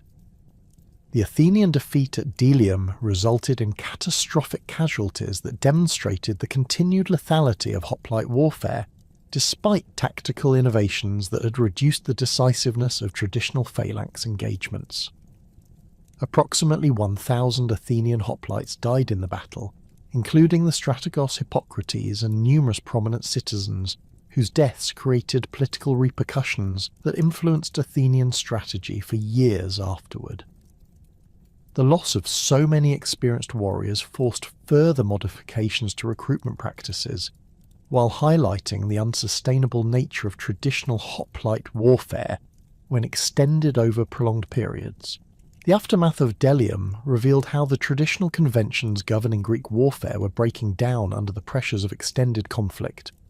Boeotian forces refused to return Athenian dead for burial until the Athenians abandoned their fortified position at Delium, violating long-established customs that had previously governed the conclusion of hoplite battles. This departure from traditional practice reflected the increasingly bitter nature of the conflict and foreshadowed more serious violations of military convention that would characterize the war's later phases. The First Battle of Mantinea in 418 BC represented the largest hoplite engagement of the Peloponnesian War, and demonstrated how traditional phalanx warfare could still prove decisive when conducted under optimal conditions by properly trained and equipped forces. The battle arose from complex diplomatic manoeuvring following the Peace of Nicias, as Sparta attempted to reassert its authority over Peloponnesian allies who had begun to question Spartan leadership during the war's inconclusive middle phases. The Spartan army that took the field at Mantinea represented the finest expression of traditional hoplite warfare, with approximately 4,200 Spartan and Perioeci warriors, supported by substantial allied contingents from throughout the Peloponnesian League. The tactical deployment of Spartan forces at Mantinea reflected centuries of military experience and the sophisticated training methods that had made Spartan hoplites the acknowledged masters of phalanx warfare.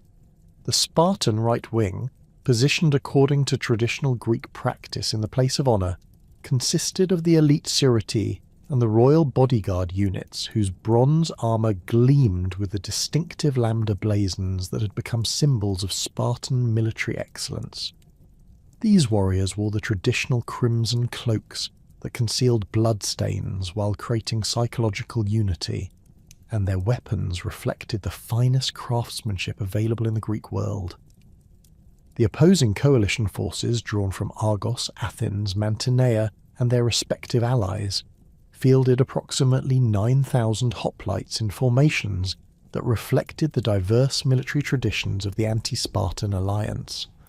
Athenian contingents positioned on the coalition left wing wore the bronze panoplies that had proven effective in countless imperial campaigns, while Argive warriors displayed the distinctive white shields and elaborate armour that reflected their city's ancient military traditions. The coordination between these diverse forces required extensive consultation between commanders who had to balance tactical effectiveness with the political sensitivities inherent in coalition warfare. King Agis II's tactical plan for the battle demonstrated sophisticated understanding of phalanx warfare dynamics and the specific weaknesses that could be exploited in coalition armies composed of forces with different training standards and tactical doctrines. The Spartan advance, conducted with the precision that had made their phalanx formations legendary throughout Greece, created psychological pressure that began affecting enemy morale before actual combat commenced. The sight of Spartan warriors advancing in perfect formation, their bronze armour reflecting sunlight and their spears creating an impenetrable hedge of iron points, had intimidated enemies for generations and retained its effectiveness even against experienced opponents. The initial collision between opposing phalanxes revealed the continued supremacy of Spartan tactical methods when applied under conditions that favoured traditional hoplite warfare. The Spartan right wing, advancing against the Mantinian left, demonstrated the devastating effectiveness of coordinated athismos when executed by warriors whose entire identity centred on phalanx combat.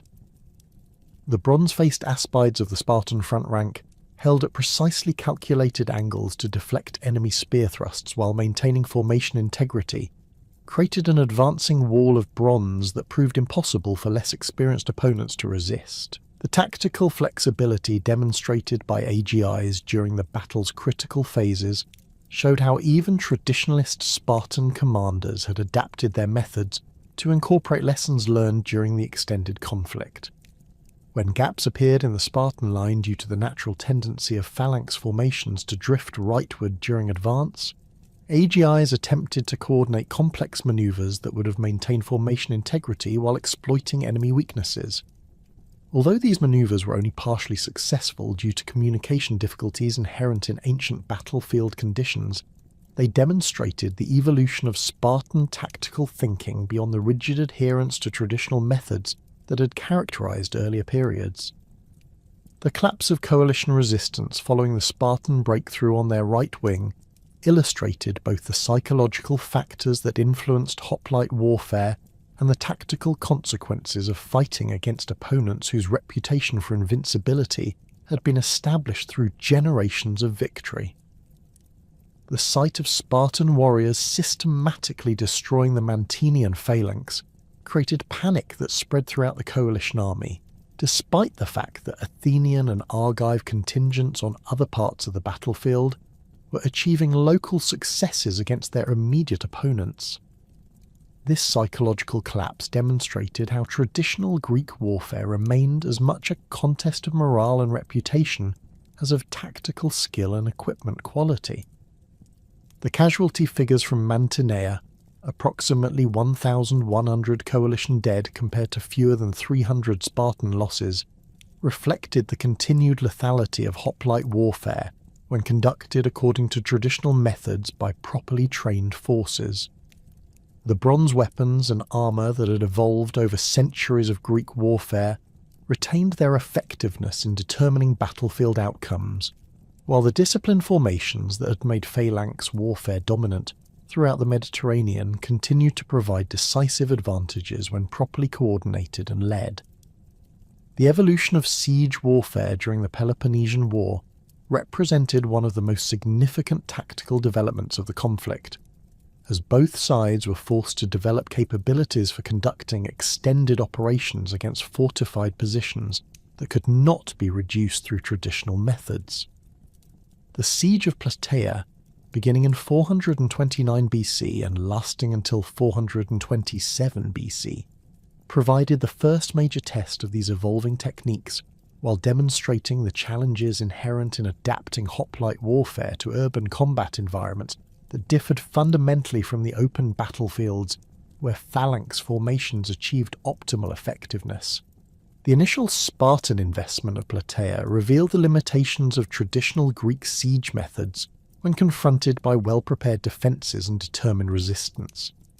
The city's fortifications, constructed with Athenian technical assistance during the previous decades, incorporated sophisticated defensive features that reflected growing expertise in siege warfare throughout the Greek world. The walls rose to heights of nearly 40 feet and featured projecting towers that provided enfilading fire against attacking forces, while the interior layout had been modified to facilitate urban combat and the distribution of supplies during extended siege operations. Spartan siege techniques during the Plataea operation demonstrated remarkable innovation and technical sophistication that challenged assumptions about Spartan conservatism in military matters. The construction of a massive earth ramp designed to overtop the city's walls required engineering expertise and logistical coordination that rivaled the greatest construction projects of the ancient world.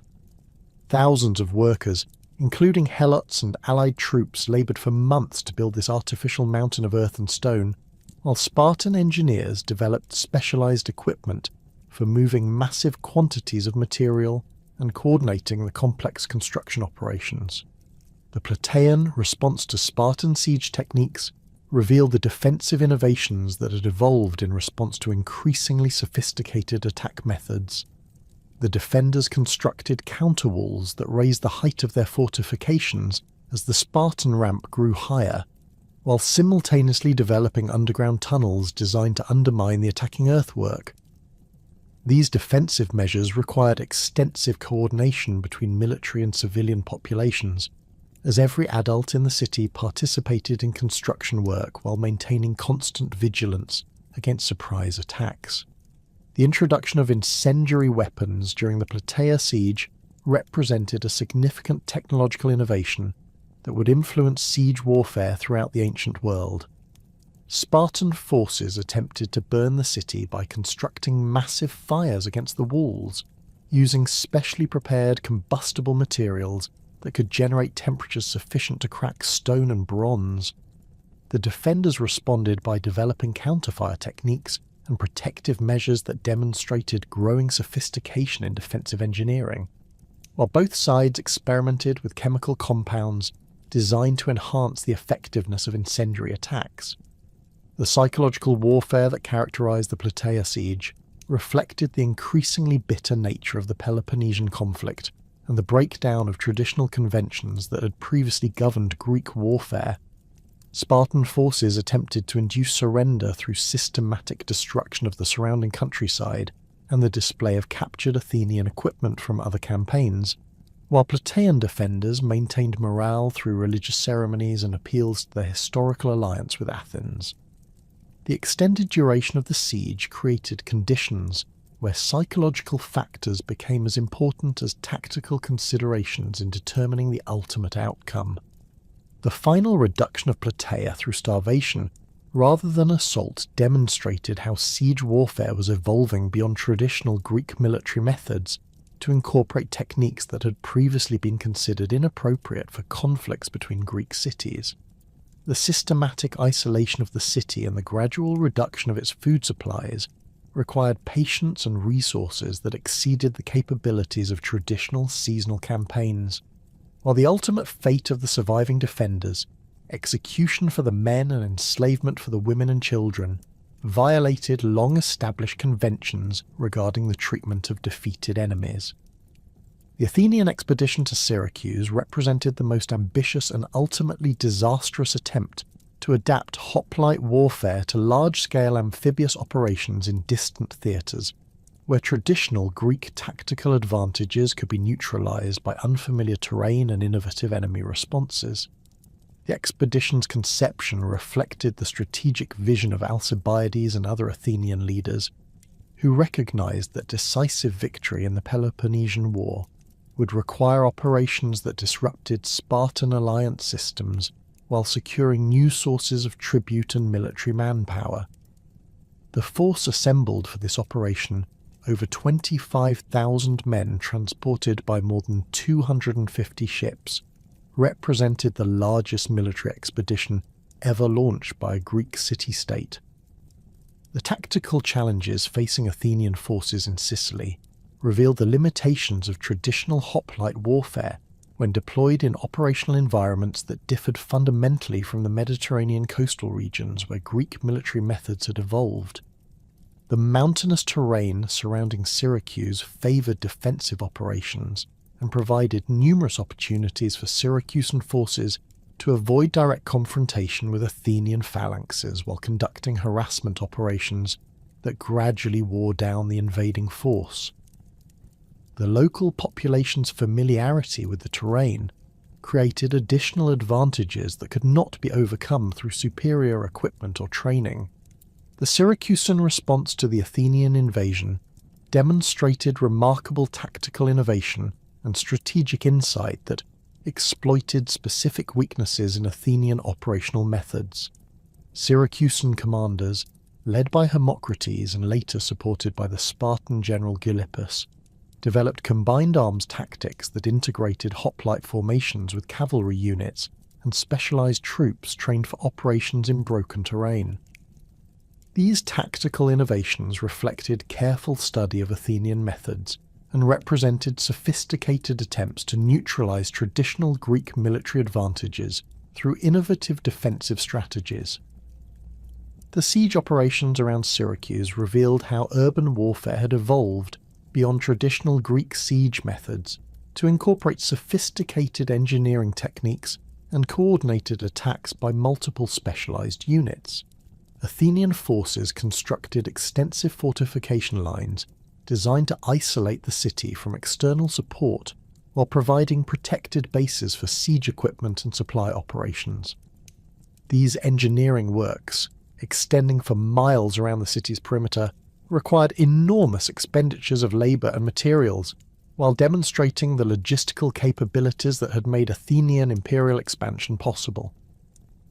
The naval operations that accompanied the Syracuse siege demonstrated the crucial importance of maintaining sea communications during extended amphibious campaigns, while revealing the vulnerabilities that could be exploited by enemies who understood Greek tactical limitations.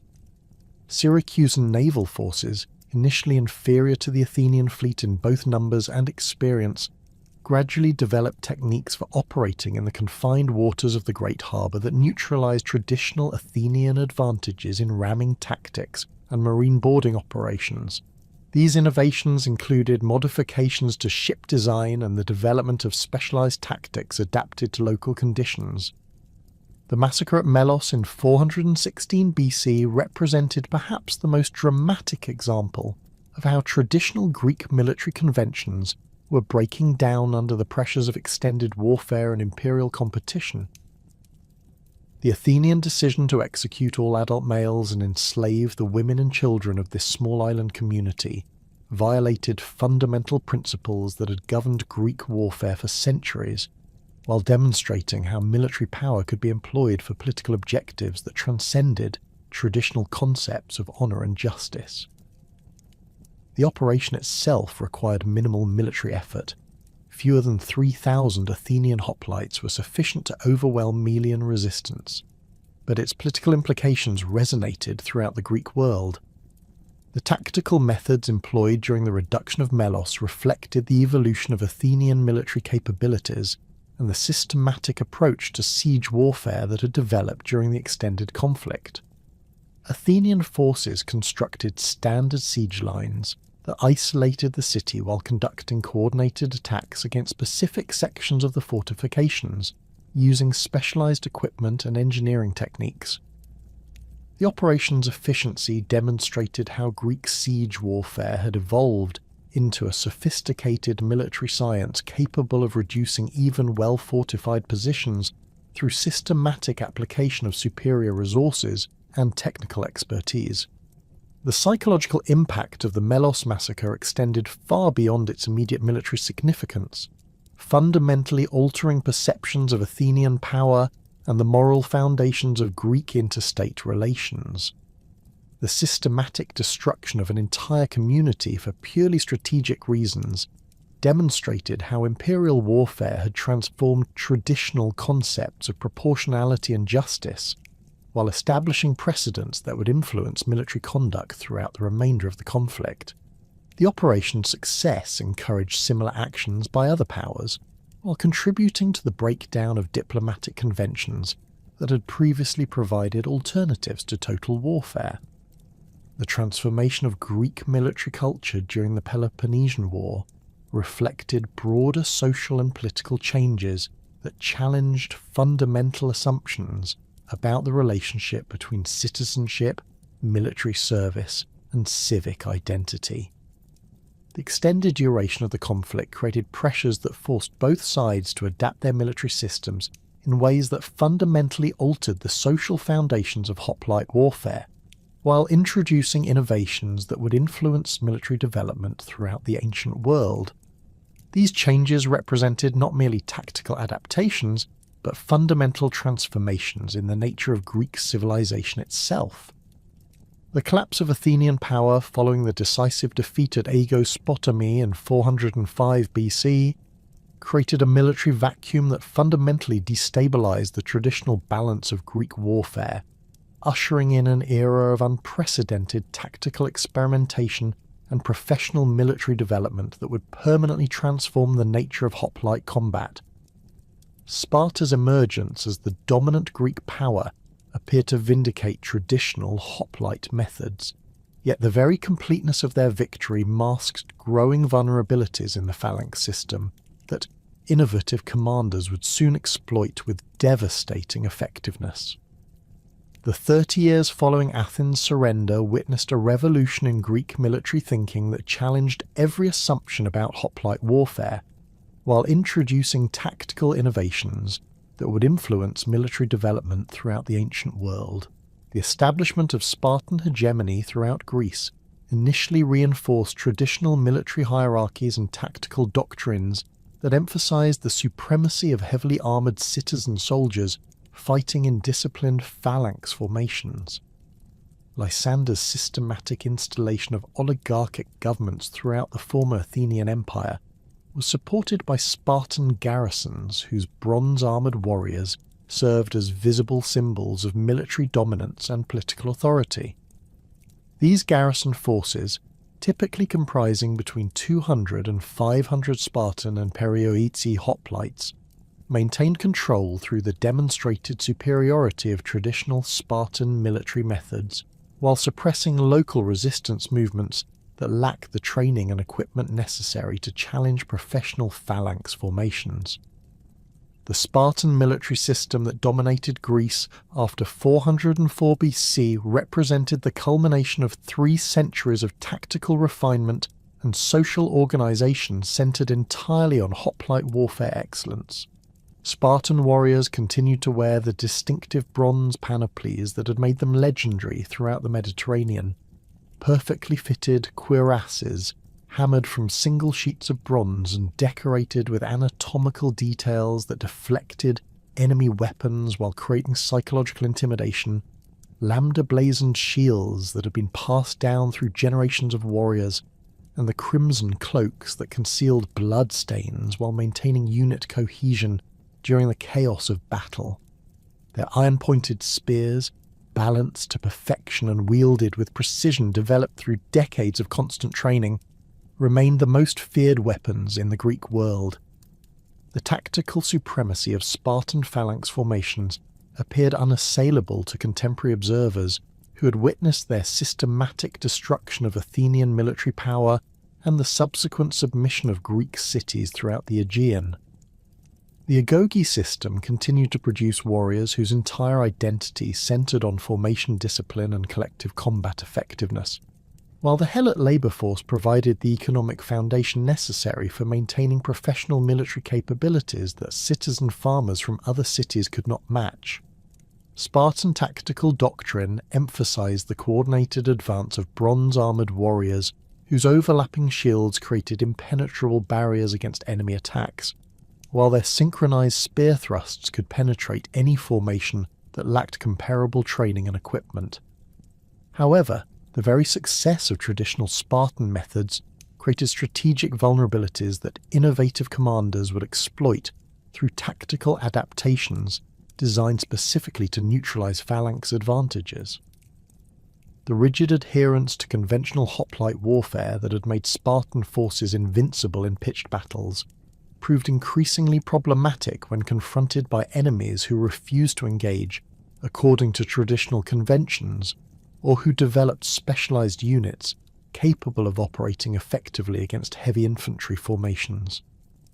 The demographic constraints that limited Spartan military manpower, fewer than 8,000 full citizens remained by 400 BC, created additional pressures that forced reliance on allied contingents whose loyalty and tactical effectiveness could not be guaranteed. The emergence of Iphicrates as a revolutionary military innovator fundamentally challenged traditional assumptions about the relationship between equipment, training, and tactical effectiveness in Greek warfare. His systematic development of pelters formations represented the first successful attempt to create specialized light infantry units capable of defeating traditional hoplite phalanxes through superior mobility and tactical flexibility, rather than direct confrontation. The pelters under Iphicrates' command wore minimal armour, typically a leather corselet and bronze helmet, while carrying the distinctive crescent-shaped pelt shield that gave them their name, along with javelins and a longer sword designed for pursuit operations. The tactical innovations introduced by Iphicrates reflected careful analysis of hoplite weaknesses and systematic development of countermeasures that exploited specific vulnerabilities in traditional phalanx warfare. Pelters formations could move rapidly across broken terrain, where heavily armoured hoplites struggled to maintain formation integrity, while their missile weapons allowed them to inflict casualties from distances that traditional spear-armed infantry could not reach.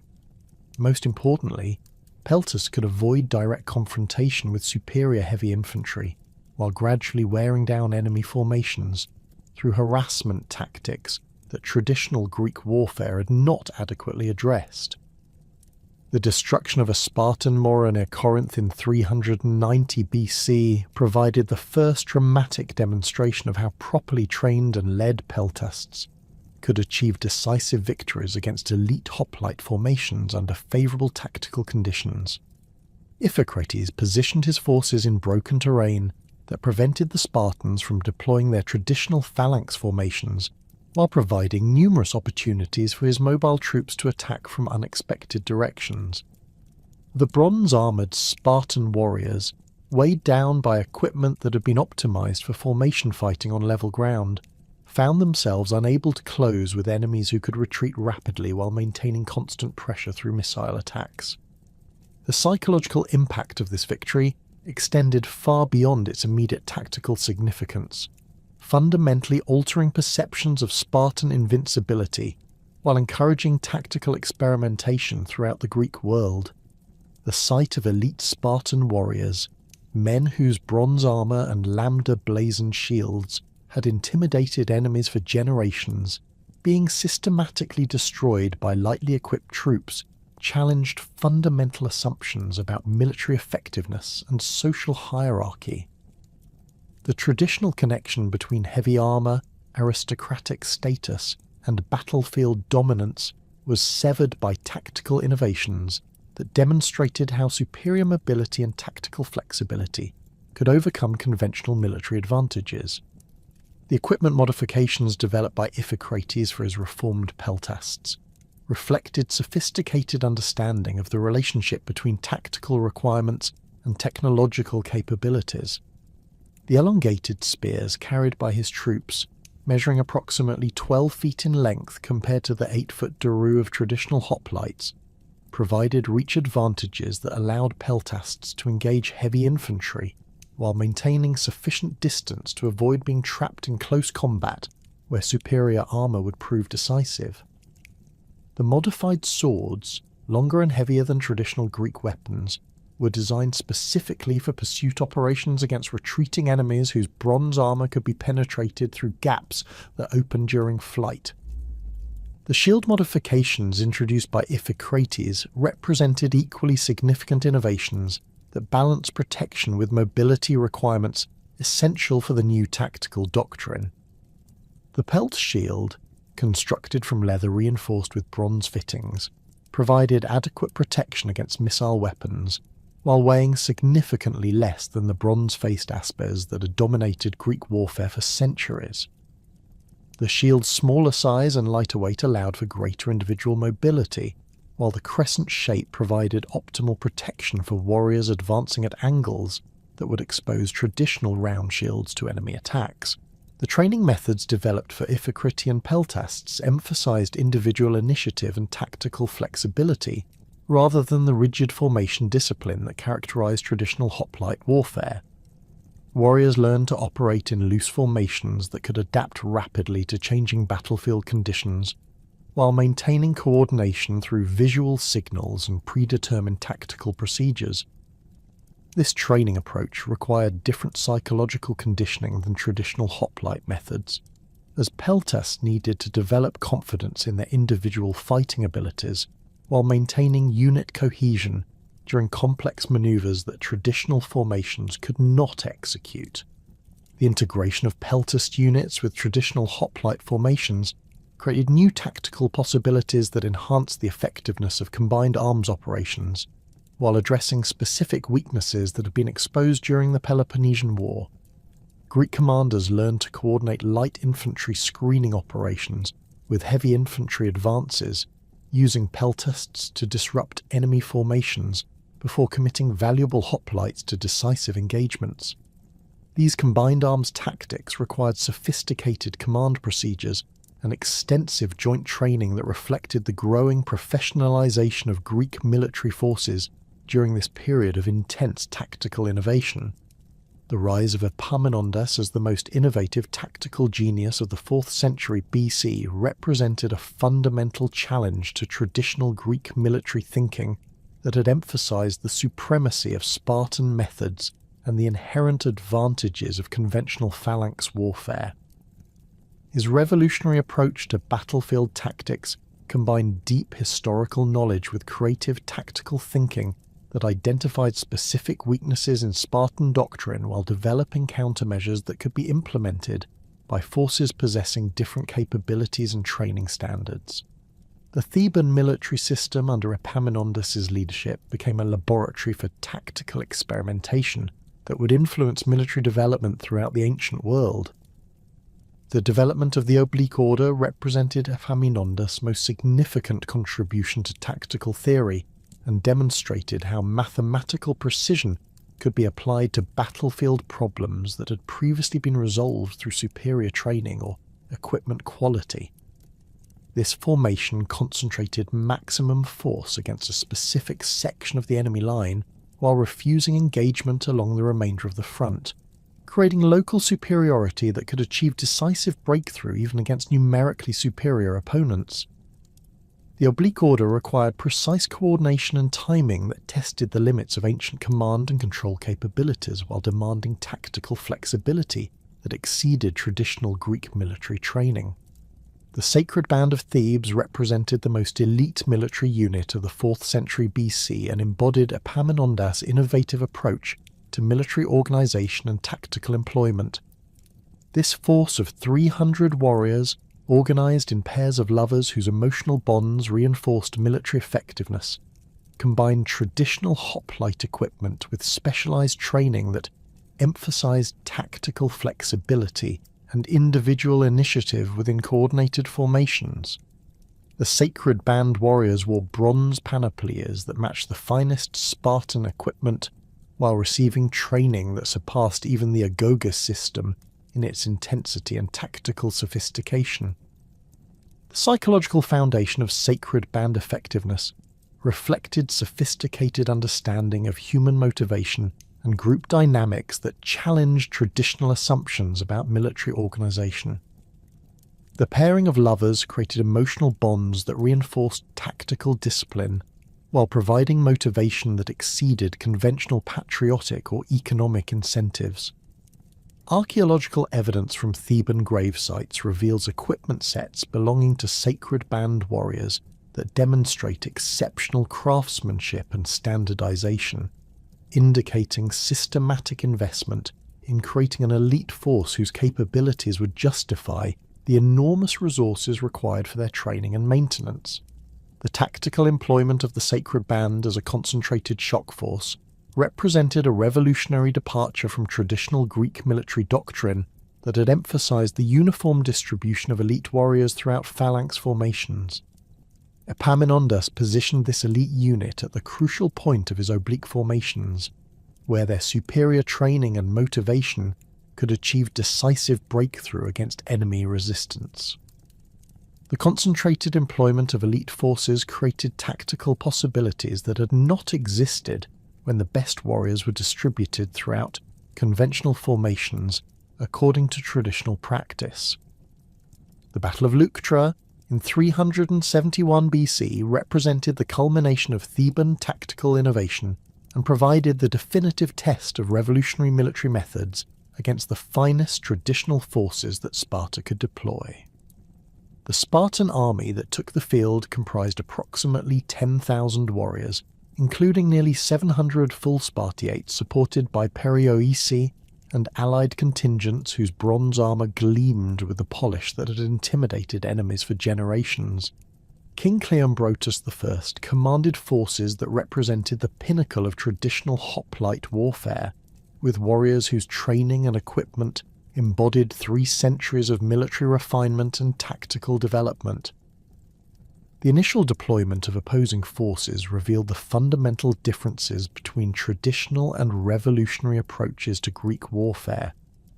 The Spartan formation followed conventional patterns with elite troops positioned on the right wing according to ancient custom, while allied contingents occupied positions based on traditional tactical doctrine that emphasized uniform distribution of capabilities across the entire front.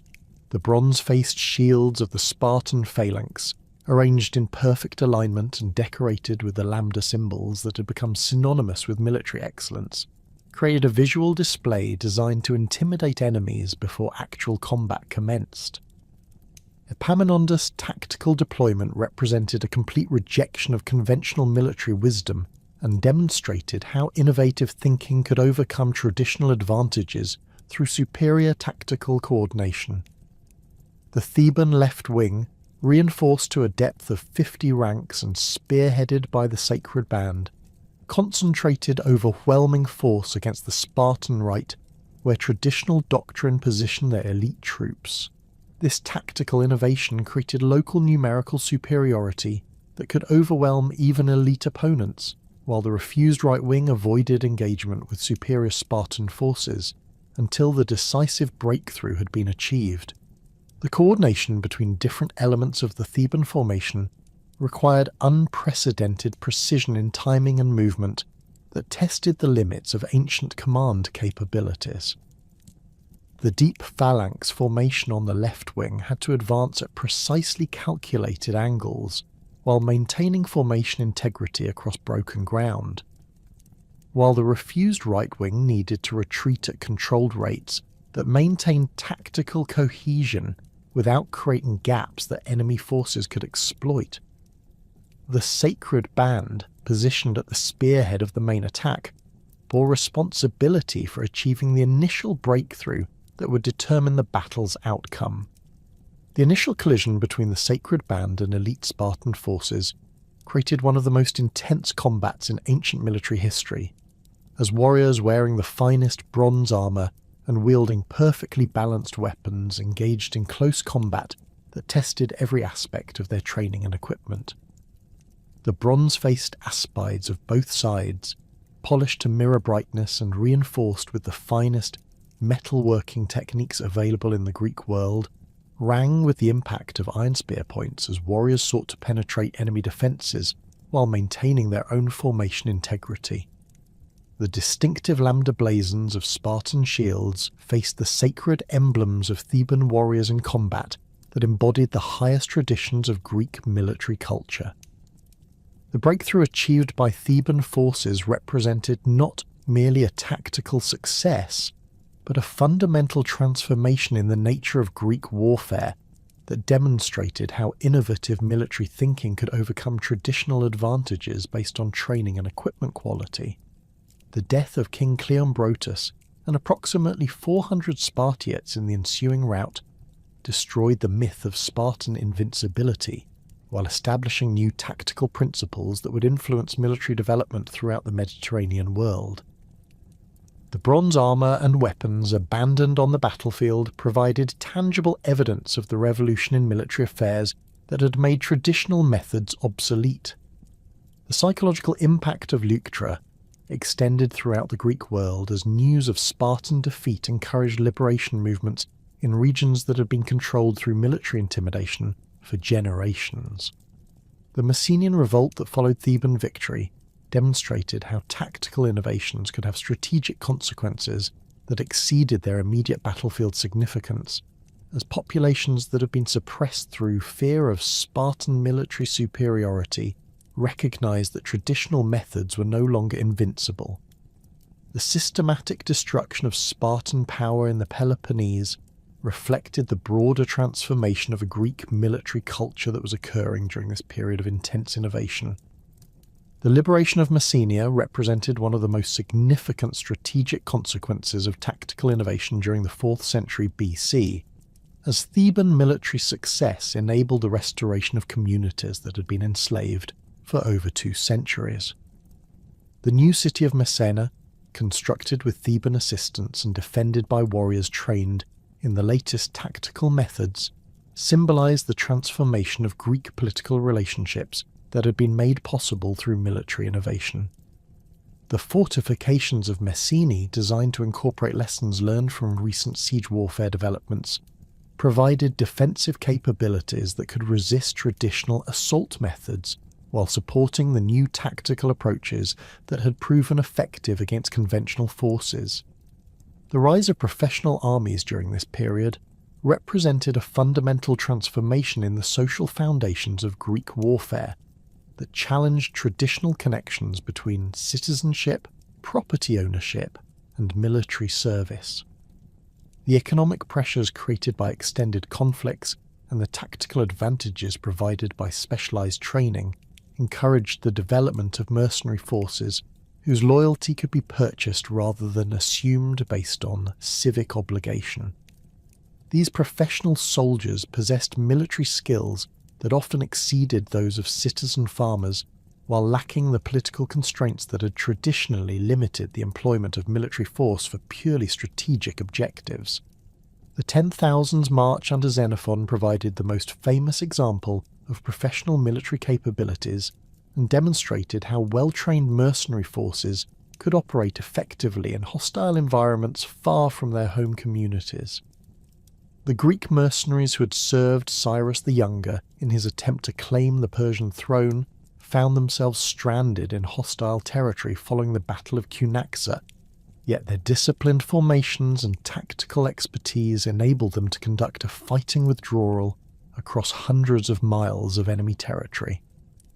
The bronze-armoured Hoplites, who formed the core of this force, maintained their equipment and formation discipline throughout the arduous retreat, demonstrating the continued effectiveness of traditional Greek military methods when properly applied.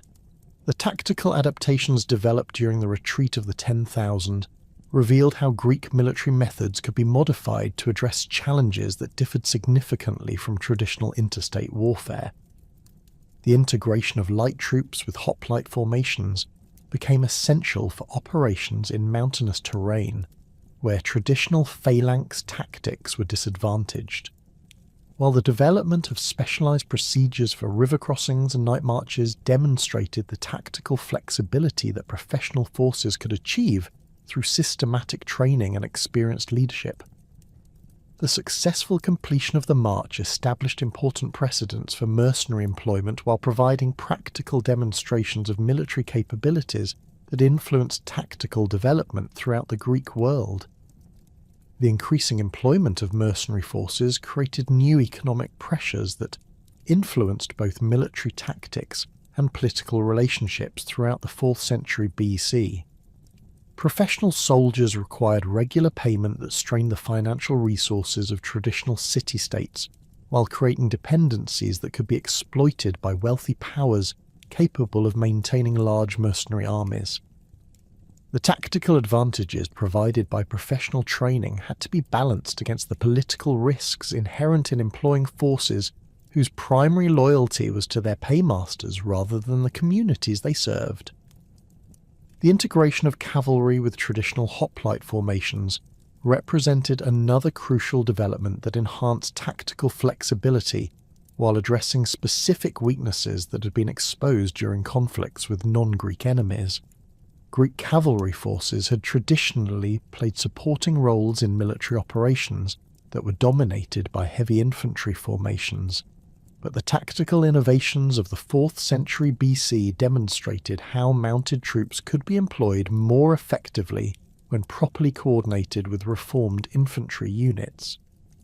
The development of combined arms tactics required extensive joint training and sophisticated command procedures that reflected the growing complexity of Greek military operations. The evolution of siege warfare during this period incorporated technological innovations that enhanced the effectiveness of traditional assault methods while introducing entirely new approaches to reducing fortified positions. The development of specialized siege equipment, including improved battering rams, siege towers, and torsion artillery, provided attacking forces with capabilities that could overcome defensive advantages that had previously made sieges prohibitively expensive and time-consuming. These technological innovations were accompanied by tactical developments that integrated siege equipment with coordinated infantry assaults designed to exploit weaknesses created by artillery bombardment.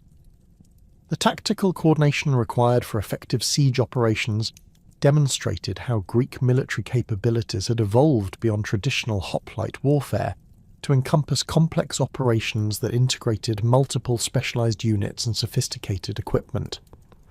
Military engineers worked closely with infantry commanders to coordinate assault operations that combined traditional phalanx advances with specialized techniques for urban combat and fortification reduction.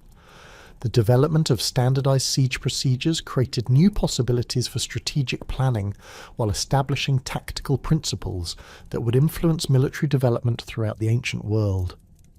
The accession of Philip II to the Macedonian throne in 359 BC marked the beginning of a military revolution that would fundamentally transform Greek warfare while preserving its essential character through innovative adaptation rather than wholesale replacement.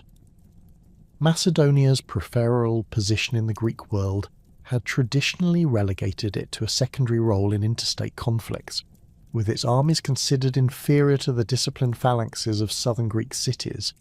However, the kingdom's unique geographical position, straddling the border between the civilized Greek world and the barbarian territories beyond, had exposed Macedonian military leaders to diverse tactical traditions that would prove crucial in developing revolutionary approaches to traditional hoplite warfare.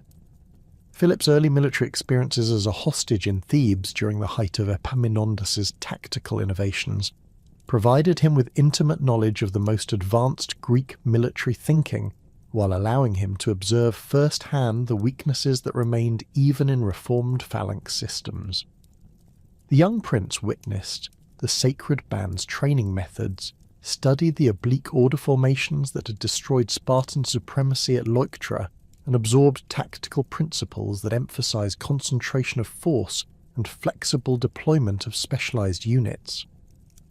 These experiences, combined with Macedonia's pressing need for military reform to survive against aggressive neighbours, created the intellectual foundation for innovations that would reshape ancient warfare. The military challenges facing Macedonia in 359 BC required immediate and radical solutions that conventional Greek tactical doctrine could not provide. Illyrian tribes from the west had inflicted devastating defeats on traditional Macedonian forces, killing Philip's predecessor and demonstrating the inadequacy of existing military methods against enemies who combined superior numbers with tactical approaches that exploited weaknesses in conventional phalanx formations.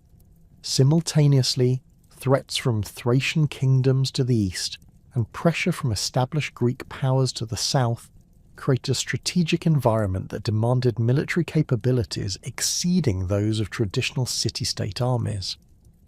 Philip's analysis of these tactical challenges led him to develop revolutionary modifications to traditional hoplite warfare that preserved its essential strengths while addressing specific vulnerabilities that had been exposed through recent conflicts. The Sarissa phalanx that emerged from these innovations represented the most significant advancement in Greek military technology since the original development of hoplite warfare 3 centuries earlier.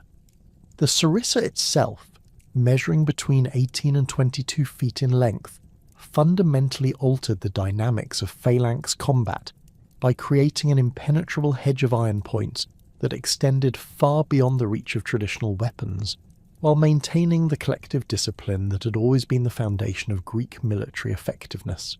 The engineering challenges involved in developing effective sarissa weapons required sophisticated understanding of material science and weapon design that pushed the boundaries of ancient technological capabilities. The extraordinary length of these spears created problems of balance and control that conventional spear-making techniques could not address. Macedonian craftsmen developed innovative solutions that included carefully calculated weight distribution between the iron spearhead and bronze butt spike, specialized grip arrangements that allowed warriors to control weapons nearly 3 times longer than traditional spears, and reinforced shaft construction that could withstand the tremendous stresses generated during phalanx combat.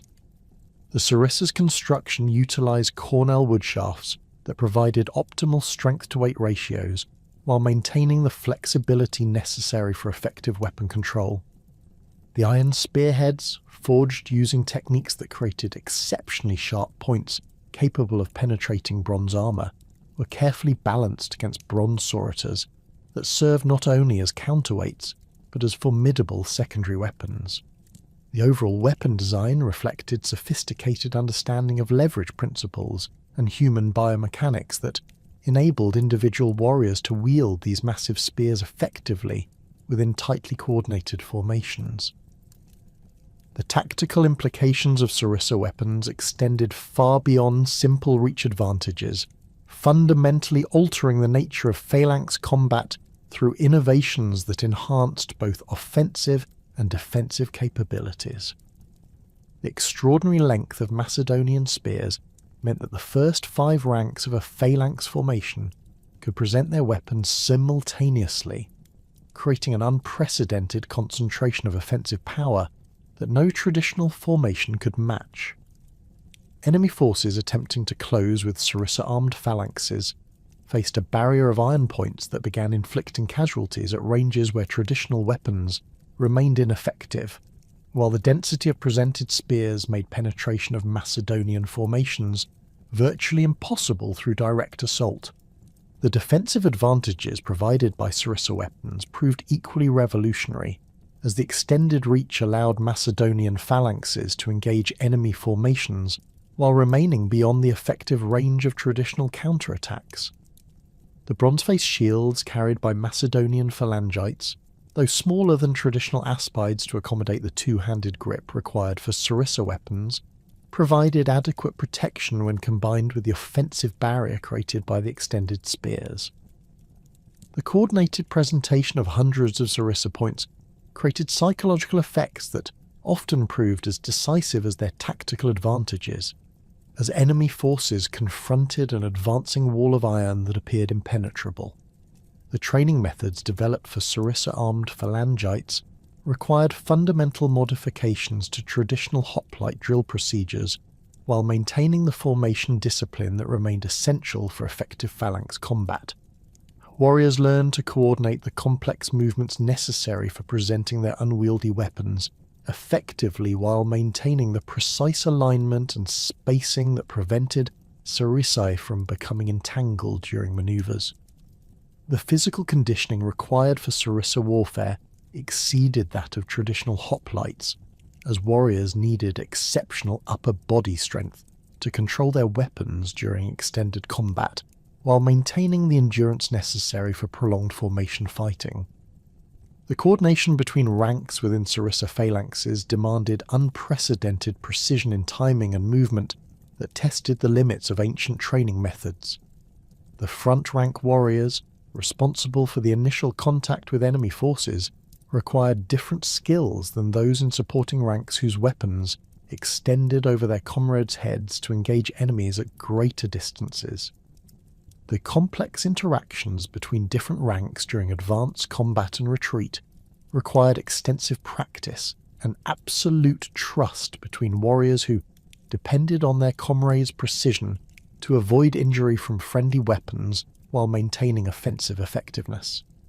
The integration of traditional hoplite elements within Philip's reformed military system demonstrated sophisticated understanding of combined arms principles that preserved proven tactical methods while enhancing them through innovative adaptations. The Hypaspists, elite heavy infantry units that bridged the gap between traditional hoplites and Sarissa-armed phalangites, retained conventional equipment and training while developing specialized techniques for operating in coordination with the new phalanx formations. These units carried traditional aspides and doru spears, but received enhanced training that emphasized tactical flexibility and rapid deployment in support of phalanx operations. The Hypaspists' equipment reflected careful balance between traditional Greek military requirements and the specialized needs of combined arms operations within Macedonian tactical doctrine.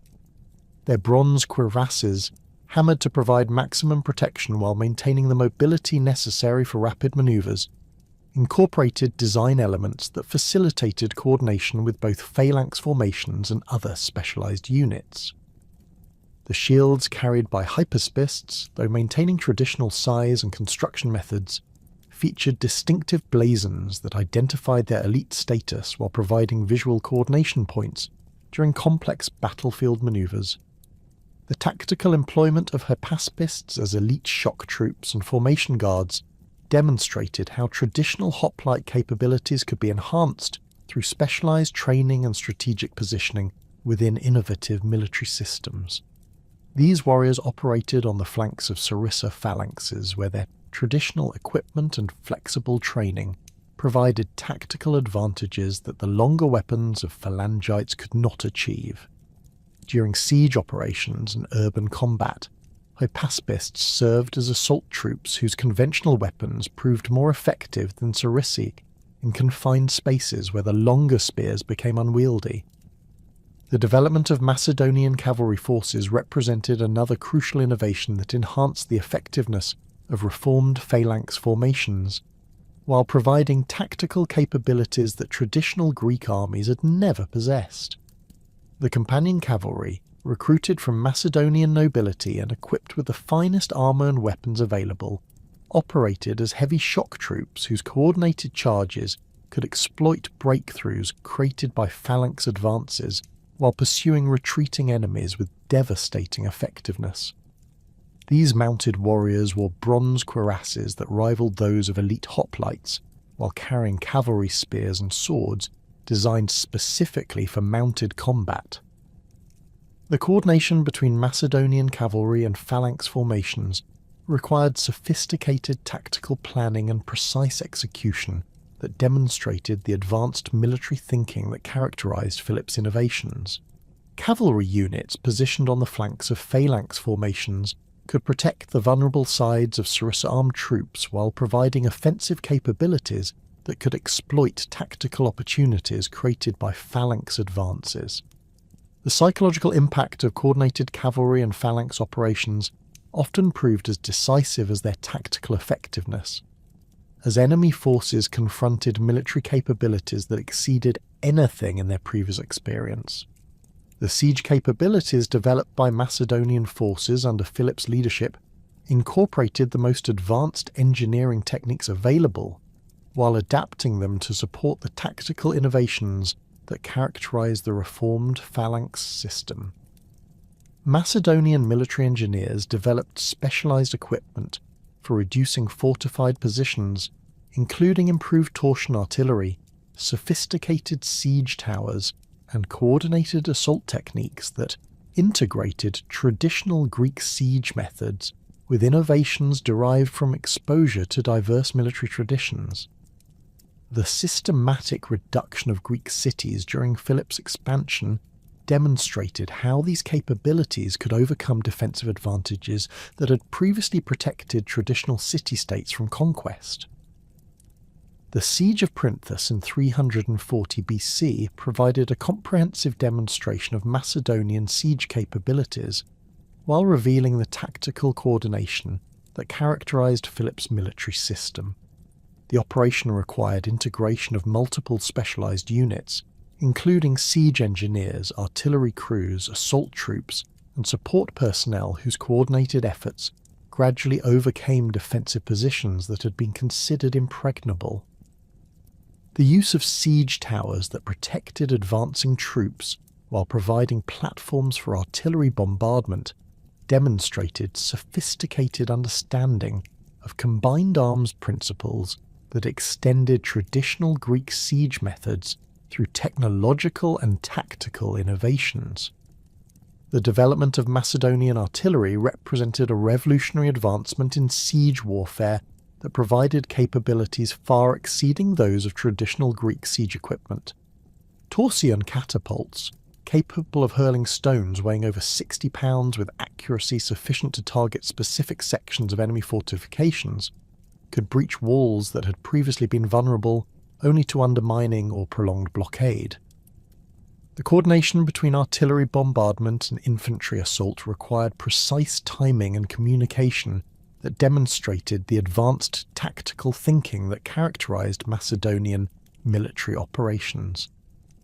Alexander's inheritance of Philip's military innovations provided the foundation for campaigns that would demonstrate the ultimate potential of reformed phalanx warfare, while adapting Macedonian tactical methods to operational challenges that exceeded even Philip's ambitious vision.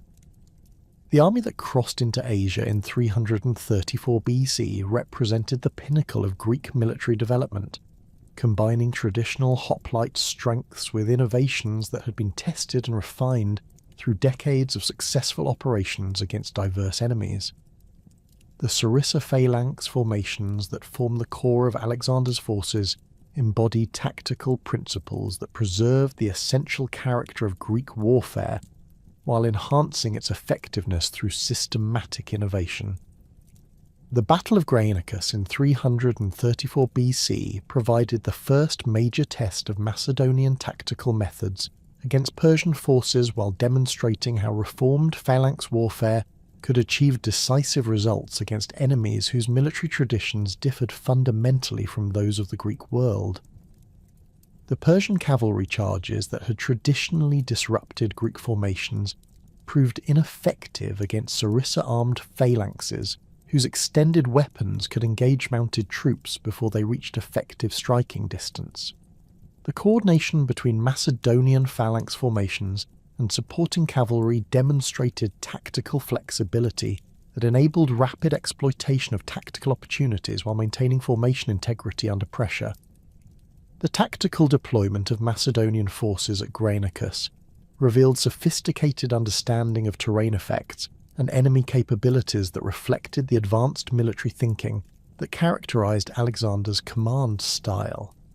The Sarissa phalanx formations, positioned to maximize their offensive advantages while minimizing exposure to Persian cavalry attacks, demonstrated how traditional Greek tactical principles could be adapted to address specific operational challenges.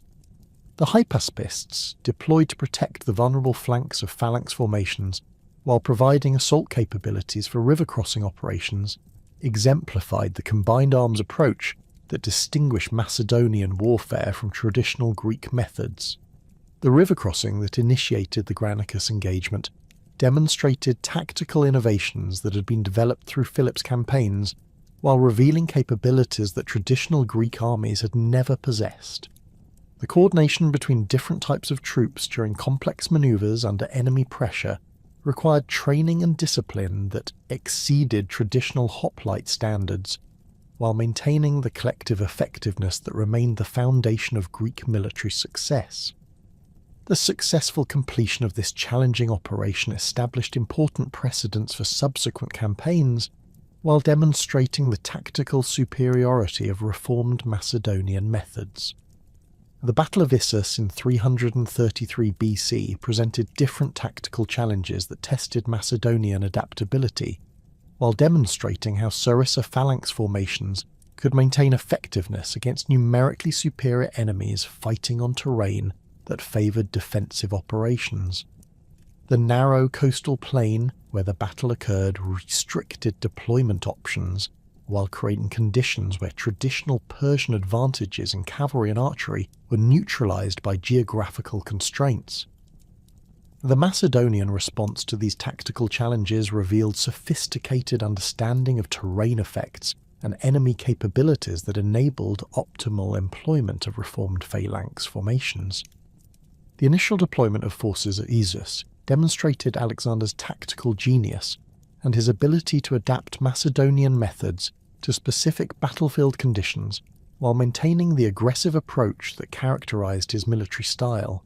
The Sarissa phalanx formations, arranged to present maximum offensive power against Persian infantry while protecting their flanks against cavalry attacks, created tactical conditions that favored Macedonian strengths while minimizing enemy advantages. The coordination between phalanx advances and cavalry operations required precise timing that tested the limits of ancient command capabilities while demonstrating the tactical flexibility that distinguished Macedonian warfare. The breakthrough achieved by Macedonian forces at Issus resulted from the systematic application of tactical principles that combined traditional Greek military strengths with innovations that enhanced their effectiveness against diverse enemy types. The Sarissa-armed phalangites, advancing in formations that presented hundreds of iron spear points while maintaining perfect alignment and coordination, created offensive pressure that Persian forces could not resist through traditional methods. The psychological impact of this advance, combined with the tactical effectiveness of coordinated attacks by multiple specialized units, achieved decisive results that demonstrated the superiority of reformed Macedonian methods. The Siege of Tyre in 332 BC represented perhaps the most ambitious engineering project of the ancient world, while demonstrating how Macedonian siege capabilities could overcome defensive advantages that had previously been considered insurmountable. The construction of a causeway connecting the mainland to the island city required enormous expenditures of labour and materials, while demonstrating the logistical capabilities that supported Macedonian military operations. The coordination between engineering work and military operations required sophisticated planning and execution that reflected the advanced military thinking that characterized Alexander's campaigns. The tactical challenges presented by Tyre's island position forced Macedonian engineers to develop innovative solutions that combined traditional siege methods with unprecedented engineering projects.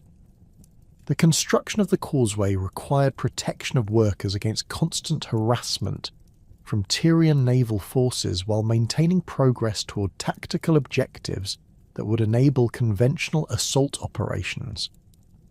The integration of naval operations with land-based siege work demonstrated combined arms capabilities that exceeded those of any previous military force, while establishing precedents for future siege operations.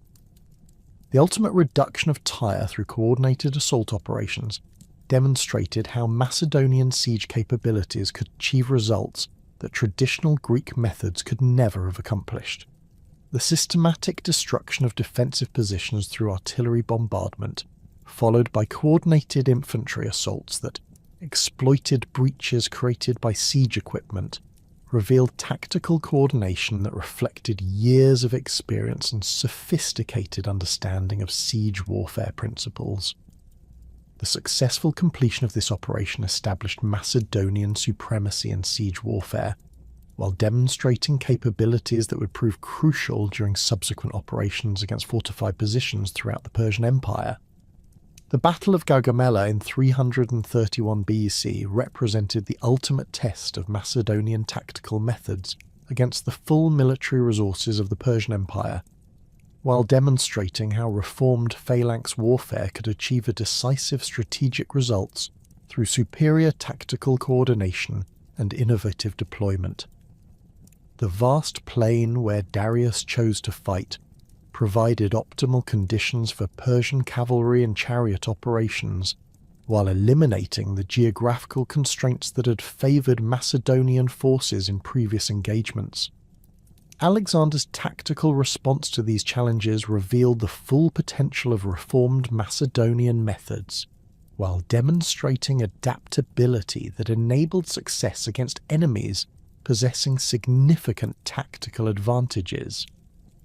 The deployment of Macedonian forces at Gaugamela demonstrated sophisticated understanding of enemy capabilities and tactical requirements that reflected the cumulative experience of previous campaigns while incorporating innovations developed specifically for this crucial engagement. The Sarissa phalanx formations, arranged in deeper formations than traditional Greek practice, while maintaining the flexibility necessary for complex maneuvers, created defensive stability that could resist Persian attacks while providing offensive capabilities that could exploit tactical opportunities. The coordination between different types of troops required unprecedented precision in timing and movement that tested the limits of ancient military capabilities. The effectiveness of Sarissa phalanxes against Persian scythed chariots demonstrated one of the most significant tactical advantages provided by the reformed Macedonian system. The extended reach of Sarissa weapons enabled phalangites to engage chariot crews and horses before the vehicles could reach effective striking distance, while the density of presented spears created barriers that charging chariots could not penetrate. The coordination required for effective anti-chariot operations revealed the advanced training that characterized Macedonian forces, while demonstrating tactical capabilities that traditional Greek armies had never possessed. The Battle of Hydaspes in 326 BC presented the most challenging tactical problems faced by Macedonian forces during Alexander's campaigns, while demonstrating the ultimate adaptability of reformed phalanx warfare to operational environments that differed fundamentally from traditional Greek battlefields. The monsoon conditions that characterized the campaign season created logistical challenges that tested Macedonian organizational capabilities, while the presence of war elephants in Porus's army introduced tactical problems that had no precedent in previous Greek military experience.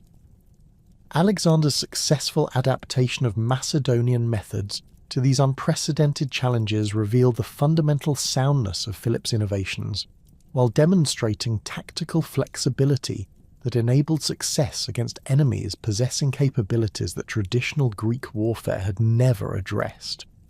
The river crossing operations that preceded the Hydaspes battle demonstrated engineering and tactical capabilities that represented the culmination of Macedonian military development, while revealing adaptability that enabled success in operational environments far removed from traditional Greek warfare.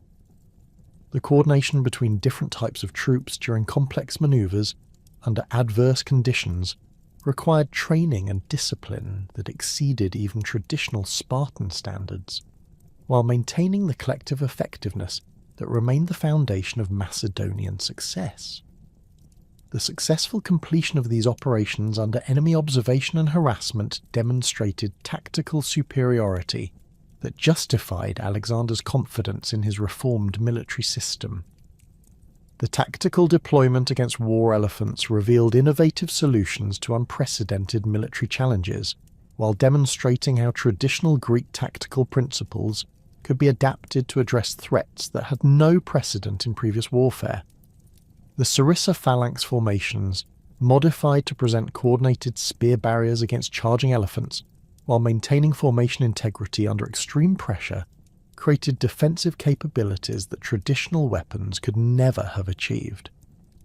The coordination between phalanx operations and specialized anti-elephant tactics required tactical flexibility that demonstrated the advanced military thinking that characterized Macedonian forces, while revealing capabilities that would influence military development throughout the ancient world.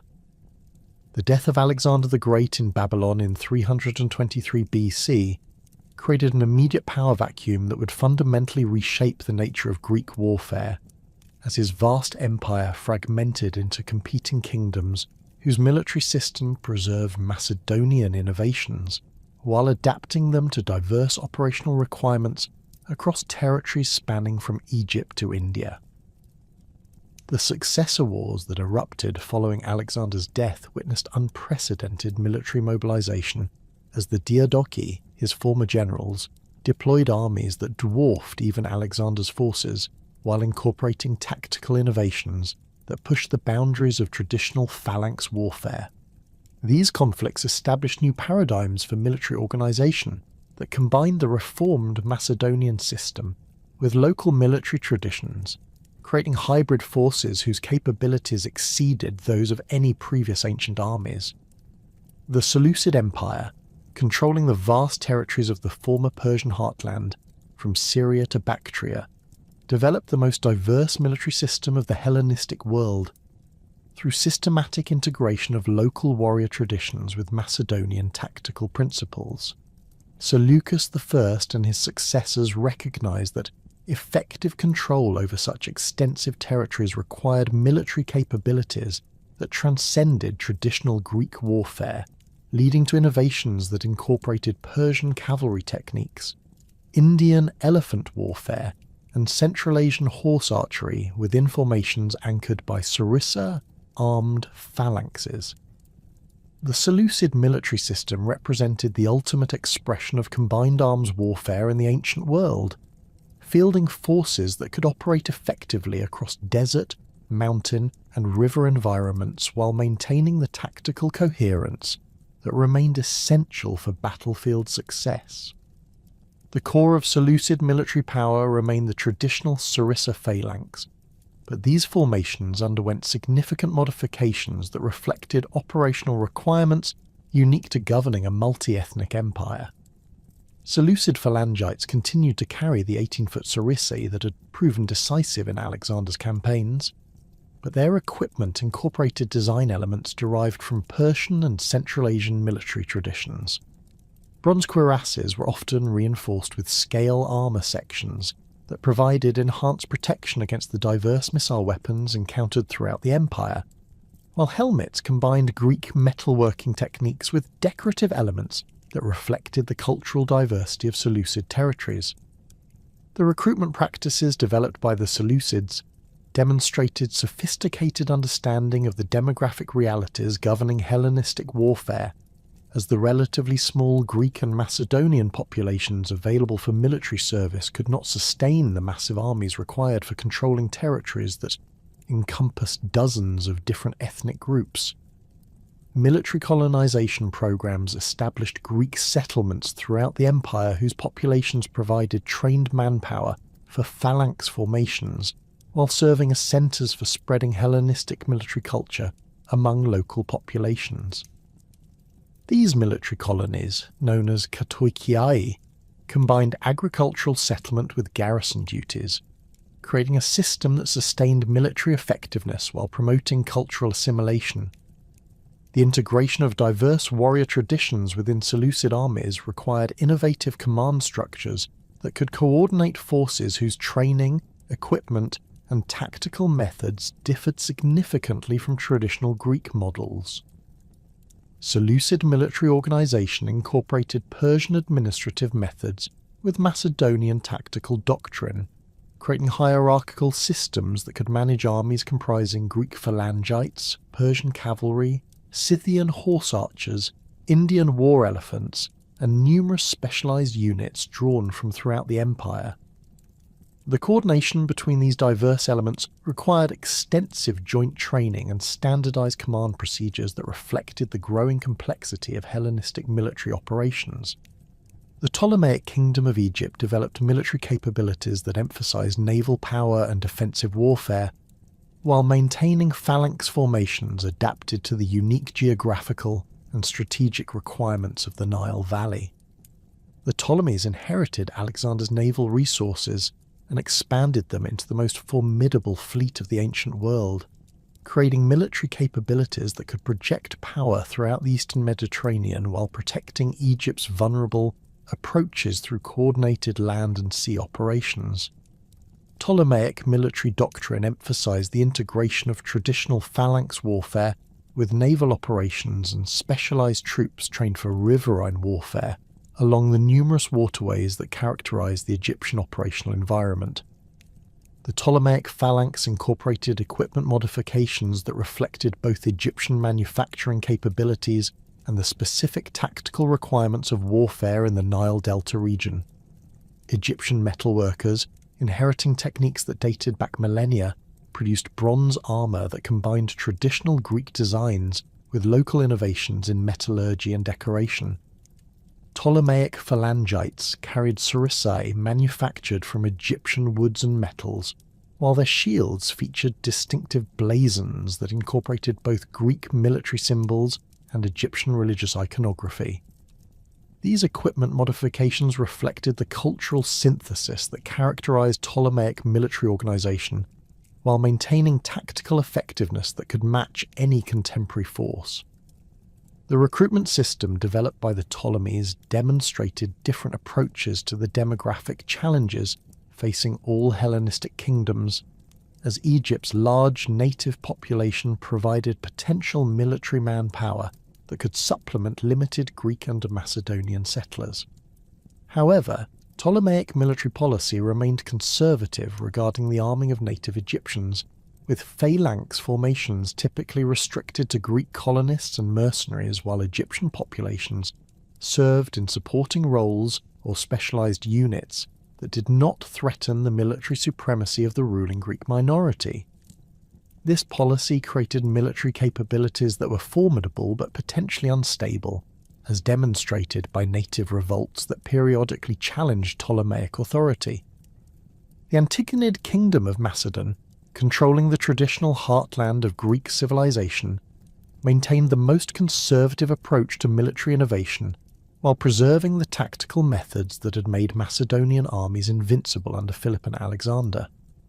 Antigonus Gonatas and his successors recognized that their kingdom's survival depended on maintaining military superiority over the traditional Greek city-states that continued to challenge Macedonian hegemony, leading to military policies that emphasized traditional phalanx warfare while incorporating selective innovations that enhanced battlefield effectiveness without compromising tactical reliability.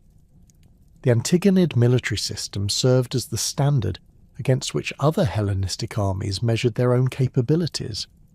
The Battle of Ipsus in 301 BC provided the first comprehensive test of evolved Hellenistic military systems, while demonstrating how successor armies had adapted Macedonian tactical methods to address unprecedented operational challenges.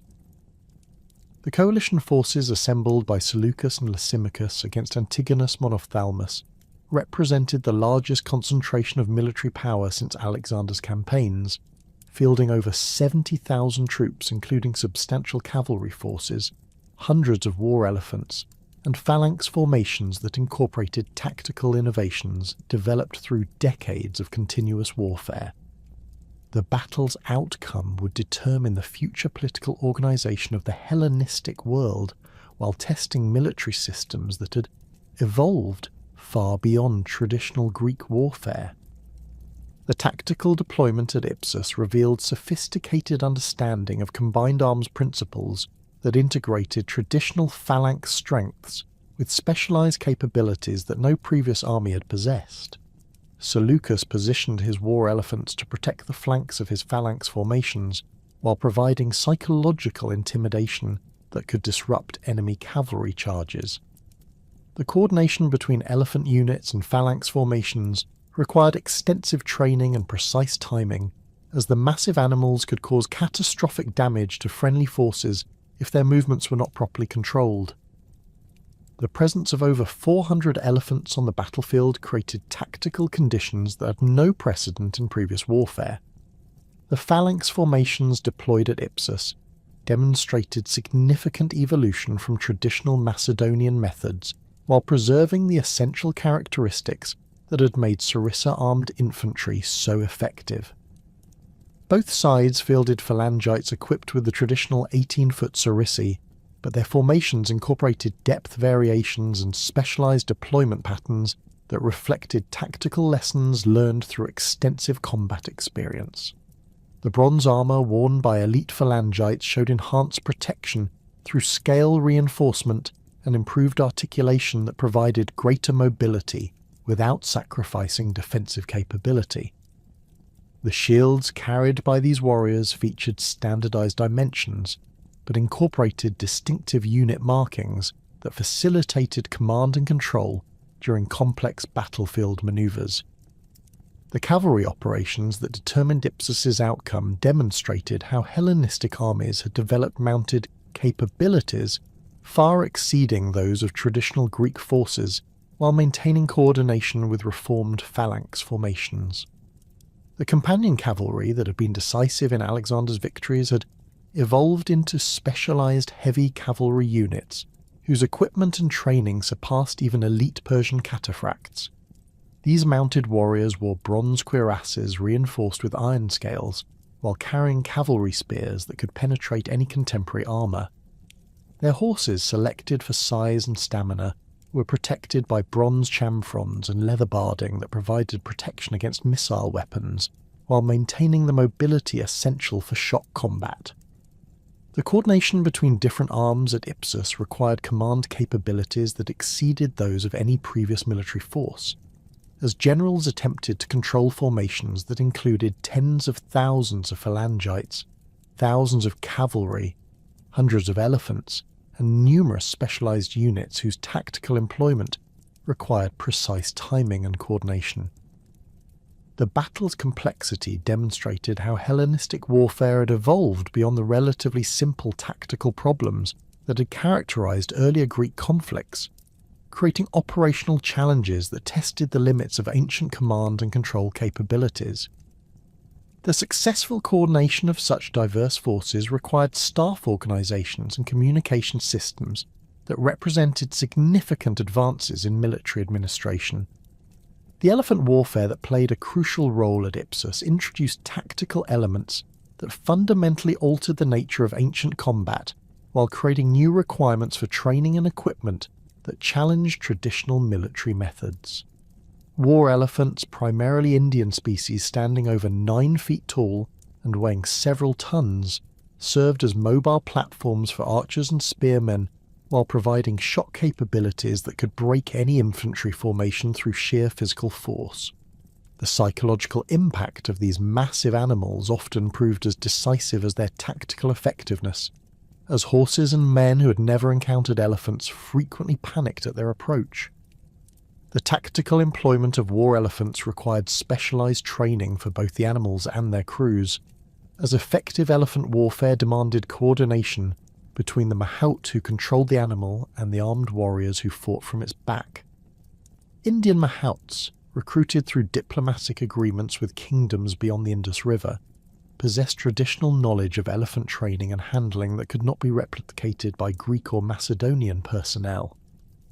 The weapons carried by elephant crews included specialized bows designed for use from elevated platforms, long spears that could engage ground troops while remaining beyond the reach of counterattack, and javelins optimized for throwing from moving platforms. The integration of elephant units with traditional phalanx formations created tactical possibilities that no previous military system had possessed, while introducing vulnerabilities that innovative enemies could exploit through specialized countermeasures. Elephants positioned in front of phalanx formations could clear paths through enemy resistance while providing psychological intimidation that facilitated phalanx advances. However, wounded or panicked elephants could cause catastrophic damage to friendly formations, requiring tactical deployments that maximized elephant effectiveness while minimizing risks to supporting troops.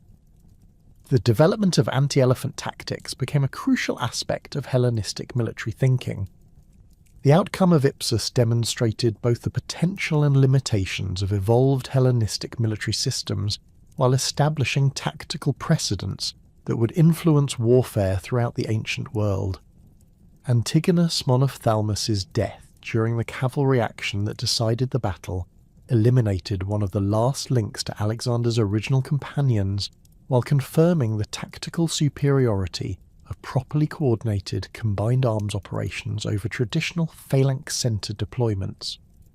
The victory achieved by Seleucus and Lysimachus validated military innovations that integrated diverse warrior traditions within coherent tactical systems capable of operating effectively across varied terrain and against multiple enemy types.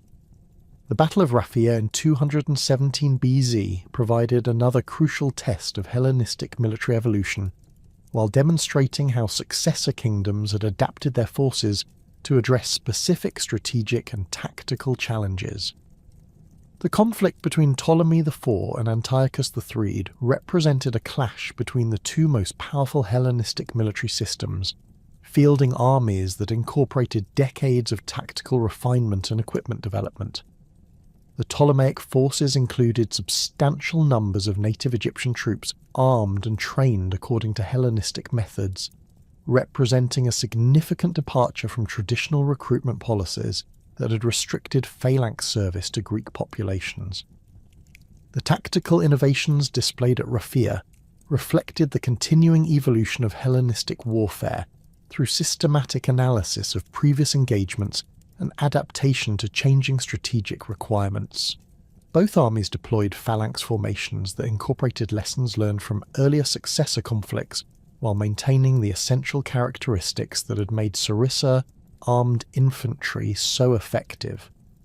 The Seleucid phalanx included units recruited from throughout their vast territories, with Greek colonists from Bactria and Syria fighting alongside Macedonian veterans and local recruits who had been trained in traditional methods. This diversity created both opportunities and challenges for tactical coordination. The elephant warfare at Raphia demonstrated how these massive animals had become integral components of Hellenistic military systems, while revealing the tactical sophistication that had developed around their employment. Antiochus III deployed over 100 elephants in coordinated formations that could support phalanx advances while providing independent shock capabilities against enemy cavalry and light infantry. The Ptolemaic response included specialized anti-elephant units equipped with long spears and fire arrows designed to wound and panic the animals, while their own elephant forces attempted to counter Seleucid advantages through superior training and coordination. The phalanx combat that dominated the center of the battlefield at Raphia showcased the continued effectiveness of traditional sarissa formations, while revealing tactical adaptations that had emerged through extensive combat experience. The initial collision between opposing phalanxes created the characteristic sound of thousands of bronze spear points striking shields and armour, while the coordinated advance of serried ranks demonstrated the disciplined training that remained essential for effective phalanx warfare. The bronze-faced shields of the front ranks, polished to mirror brightness and decorated with unit insignia, created visual displays that served both practical and psychological functions during the advance. The integration of diverse ethnic groups within Hellenistic phalanx formations created new challenges for unit cohesion and tactical effectiveness, while demonstrating the adaptability of traditional Greek military methods to multicultural operational requirements.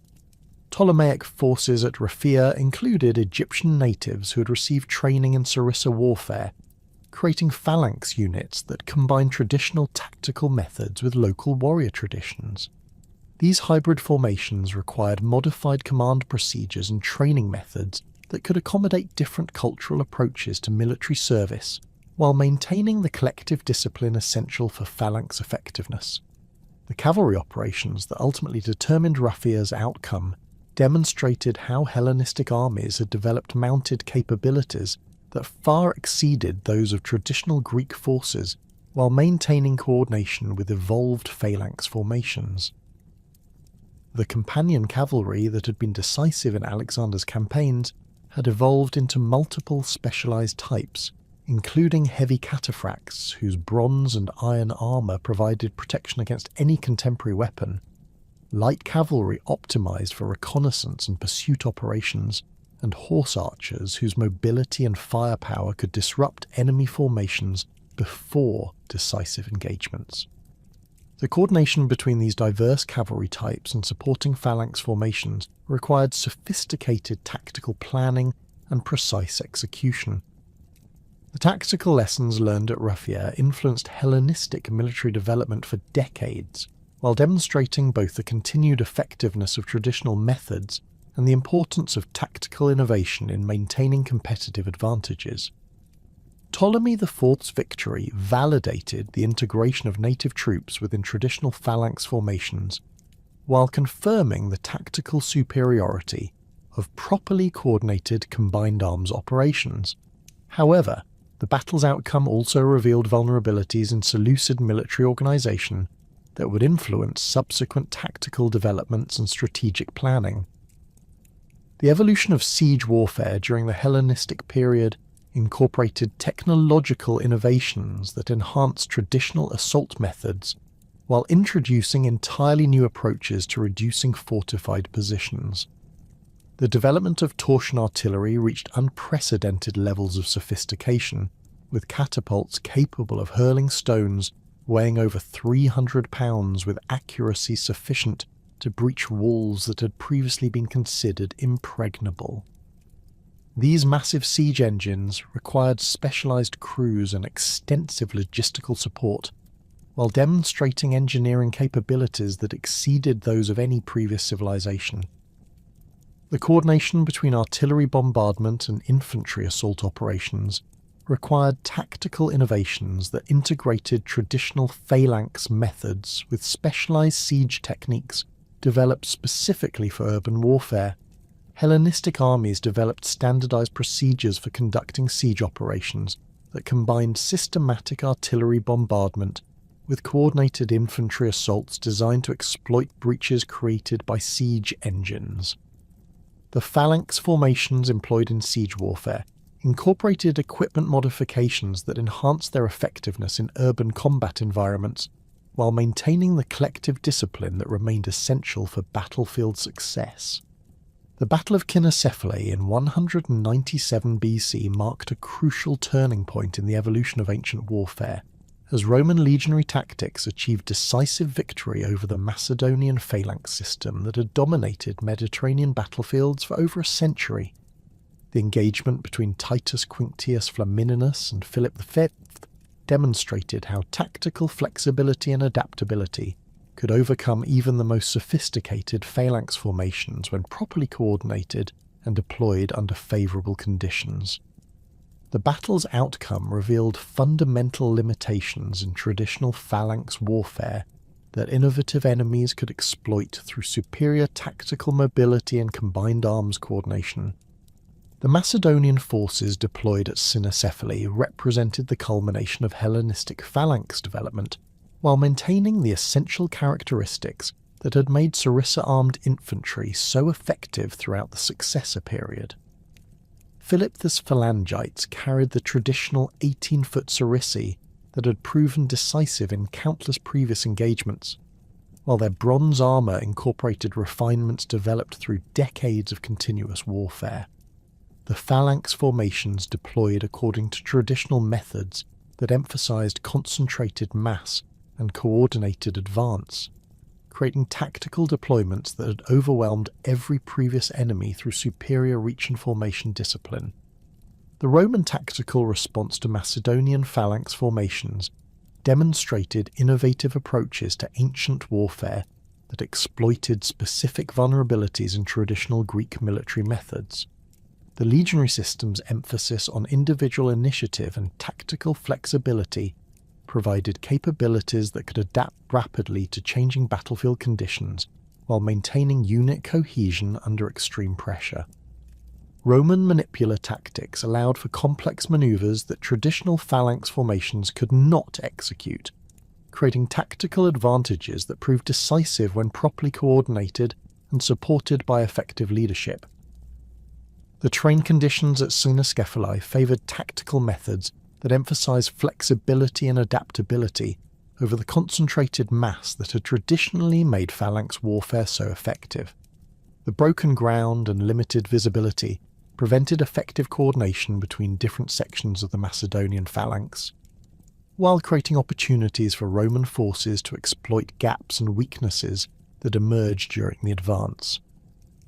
The inability of Sarissa-armed troops to adapt their formations to irregular terrain revealed fundamental limitations that had been masked by previous engagements fought under more favourable conditions. The integration of Celtic and Thracian warrior traditions within Hellenistic armies represented another significant development that enhanced tactical capabilities while introducing new challenges for command and coordination.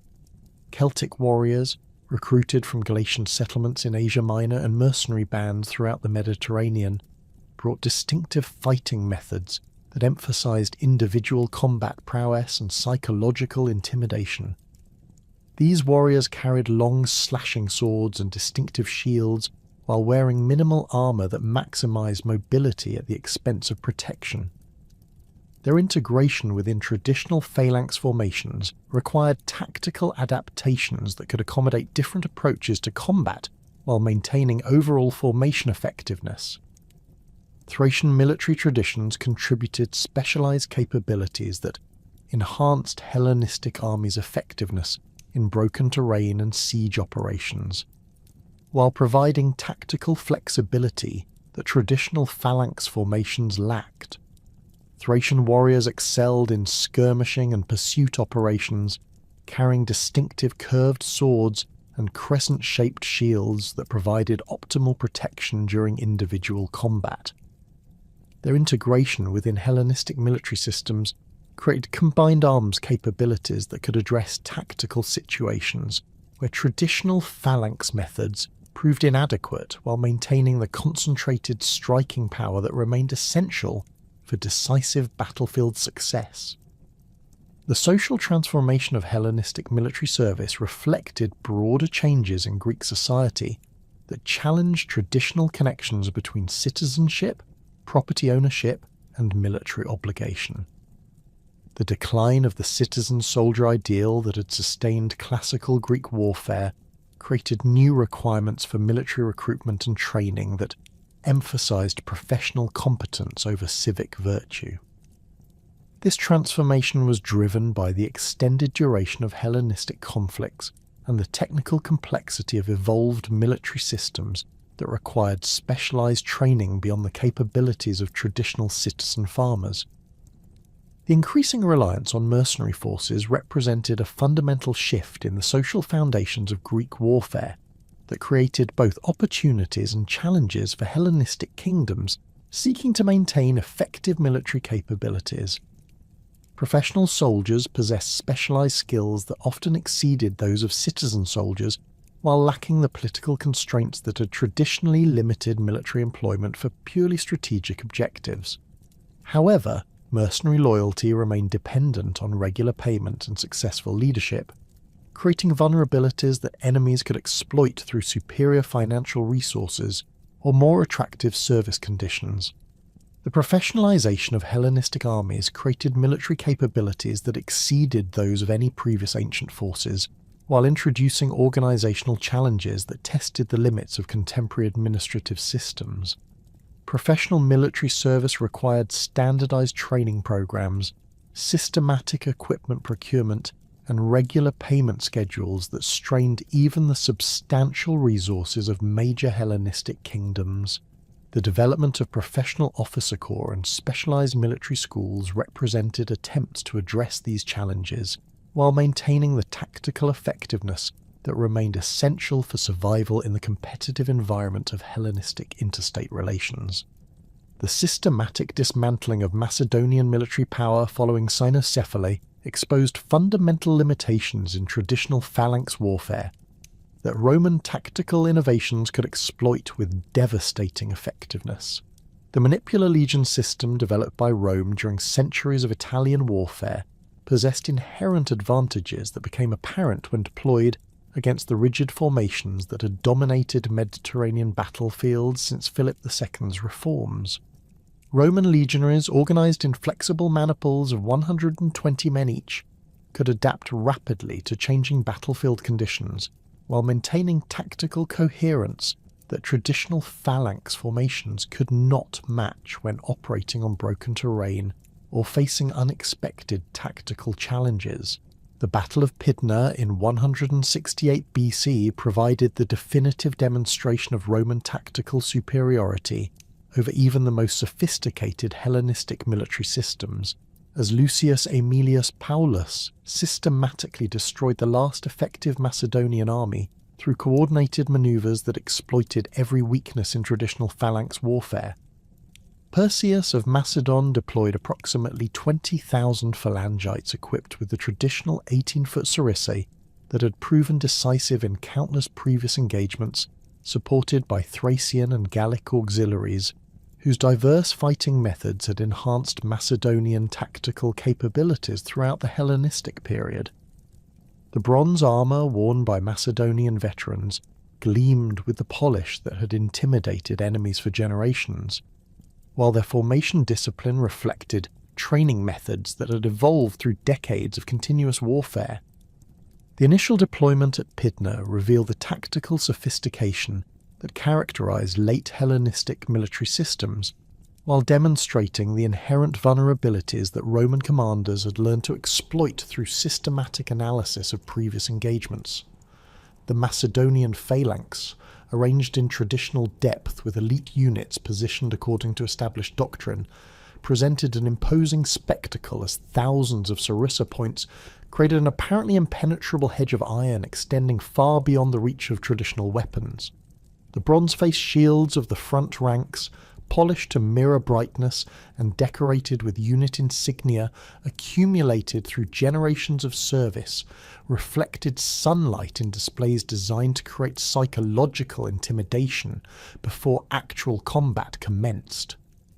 Roman tactical deployment demonstrated the flexibility that distinguished manipular organization from traditional phalanx methods, while revealing capabilities that could adapt to diverse battlefield conditions without sacrificing unit effectiveness. The legionary maniples, positioned in the characteristic checkerboard pattern that allowed for complex tactical maneuvers, provided tactical options that rigid phalanx formations could never achieve. Roman legionaries wore mail armour that provided adequate protection while maintaining the mobility necessary for individual combat, while their equipment emphasized versatility over the specialized requirements that characterized sarissa warfare. The gladius sword and scutum shield combination proved optimal for close combat situations where longer weapons became unwieldy. The terrain conditions at Pydna favored tactical methods that emphasized adaptability over concentrated mass, as the uneven ground created gaps in the Macedonian phalanx that Roman forces could exploit through coordinated attacks by individual maniples. The sarissa-armed phalangites, trained for formation fighting on level ground, struggled to maintain alignment across broken terrain, while their unwieldy weapons became liabilities in situations requiring rapid tactical adjustment. Roman legionaries, trained for individual initiative within coordinated formations, could adapt their tactics to exploit these weaknesses, while maintaining unit cohesion under extreme pressure. The decisive moment came when Roman maniples penetrated gaps that had opened in the Macedonian phalanx during its advance across irregular terrain, transforming the tactical situation from formation combat to individual melees where Roman equipment and training provided decisive advantages. The gladius, designed for thrusting attacks in close combat, could penetrate gaps in bronze armour that longer weapons could not exploit, while the scutum shield provided protection and offensive capability in confined spaces where sarissae became useless encumbrances. The collapse of phalanx formation integrity created panic that spread throughout Macedonian ranks as warriors trained for collective combat found themselves isolated in individual combats where their specialised equipment proved inadequate. The casualty figures from Pydna, over 20,000 Macedonian dead compared to fewer than 100 Roman losses, demonstrated the complete tactical obsolescence of traditional phalanx warfare when confronted by properly coordinated manipular attacks under favourable conditions. The bronze armour and weapons that had dominated Mediterranean battlefields for centuries proved inadequate against tactical innovations that emphasise flexibility over concentrated force. The systematic destruction of the last effective Macedonian army eliminated the military foundation of Hellenistic power, while confirming Roman tactical superiority throughout the Eastern Mediterranean. The fundamental problems that led to phalanx obsolescence extended beyond simple tactical considerations to encompass strategic, logistical, and social factors that had accumulated throughout the Hellenistic period.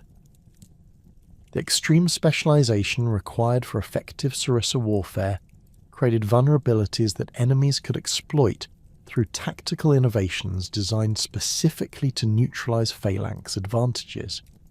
The 18-foot sarissa, while providing unmatched reach in formation combat, became a liability in broken terrain, urban warfare, or any situation requiring rapid tactical adaptation. Phalangites trained exclusively for formation fighting lacked the individual combat skills necessary for effectiveness when their formations broke down under pressure. The logistical requirements of phalanx warfare created additional vulnerabilities that Roman organizational capabilities could exploit through systematic disruption of enemy supply lines and communication networks. Sarissa-armed formations required extensive baggage trains to transport their specialized weapons and equipment, while the bronze armor that provided essential protection demanded constant maintenance that strained logistical resources during extended campaigns. The coordination required for effective phalanx maneuvers necessitated clear communication between units that Roman tactical flexibility could disrupt through coordinated attacks at multiple points along enemy formations. The social foundations that sustained phalanx warfare throughout the classical and Hellenistic periods had eroded to the point where traditional recruitment methods could no longer provide the trained manpower necessary for maintaining effective formations. The decline of the citizen-soldier ideal had created dependence on mercenary forces, whose loyalty remained contingent on regular payment and successful leadership. Professional soldiers possessed technical skills that exceeded those of traditional citizen farmers, but their lack of connection to the communities they served created vulnerabilities that enemies could exploit through superior financial resources or more attractive service conditions. The increasing complexity of Hellenistic military systems had created organizational challenges that exceeded the administrative capabilities of traditional Greek political structures. The coordination required for effective combined arms operations involving phalanx formations, specialized cavalry, war elephants, and artillery units demanded staff organizations and communication systems that few Hellenistic kingdoms could maintain consistently. Roman military administration, developed through centuries of Italian warfare and refined during overseas expansion, provided organizational capabilities that could sustain complex operations while adapting to changing strategic requirements. The terrain limitations that had always constrained phalanx effectiveness became increasingly problematic as warfare expanded beyond the relatively level coastal plains where Greek military methods had evolved. The mountainous terrain that characterized much of the Mediterranean basin favored tactical approaches that emphasized individual initiative and small unit maneuvers over the concentrated mass that made phalanx formations effective. Roman legionary training emphasizing adaptability and individual combat skills proved superior in operational environments where traditional formations could not deploy effectively. The final campaigns of the Achaean League demonstrated both the persistence of traditional Greek military methods and their ultimate inadequacy when confronted by Roman tactical and strategic superiority. The Achaean War of 146 BC represented the last significant deployment of traditional hoplite formations in their original cultural context, as Greek cities made desperate attempts to preserve their independence through military resistance that relied on tactical methods developed centuries earlier. The Achaean forces that opposed Roman expansion included substantial numbers of traditional hoplites, equipped with bronze panoplies and fighting according to classical methods that had once dominated Mediterranean warfare. Critolaus and Diaeus, the Achaean leaders who organized resistance to Roman expansion, recognized that traditional Greek military methods were inadequate for confronting Roman tactical superiority, but lacked the resources and time necessary for implementing comprehensive military reforms. The Achaean army that assembled for the final confrontation included approximately 14,000 hoplites drawn from cities throughout the Peloponnese, equipped with bronze cuirasses, Corinthian helmets, and aspis shields that embodied centuries of Greek metalworking expertise. These warriors represented the last generation of citizen soldiers whose equipment and training connected them directly to the hoplite traditions that had shaped Greek civilization. The tactical deployment of Achaean forces revealed both the continued effectiveness of traditional methods under optimal conditions and their fundamental limitations when confronted by Roman organizational and tactical advantages. The Greek phalanx formations, arranged according to classical doctrine with elite units positioned on the right wing, created impressive displays of bronze armour and coordinated movement that recalled the great victories of earlier centuries. However, the lack of adequate cavalry support, artillery capabilities and specialised troops created vulnerabilities that Roman commanders could exploit through combined arms operations that traditional Greek warfare could not counter effectively. The Siege of Corinth provided the final demonstration of Roman military superiority, while revealing how traditional Greek defensive methods had become obsolete when confronted by sophisticated siege techniques developed through centuries of systematic warfare. The city's fortifications, constructed according to classical Greek principles and enhanced through Hellenistic innovations, represented the pinnacle of traditional defensive architecture. However, Roman siege equipment and assault techniques, refined through extensive experience in reducing fortified positions throughout the Mediterranean, could overcome these defences through systematic application of superior resources and tactical coordination.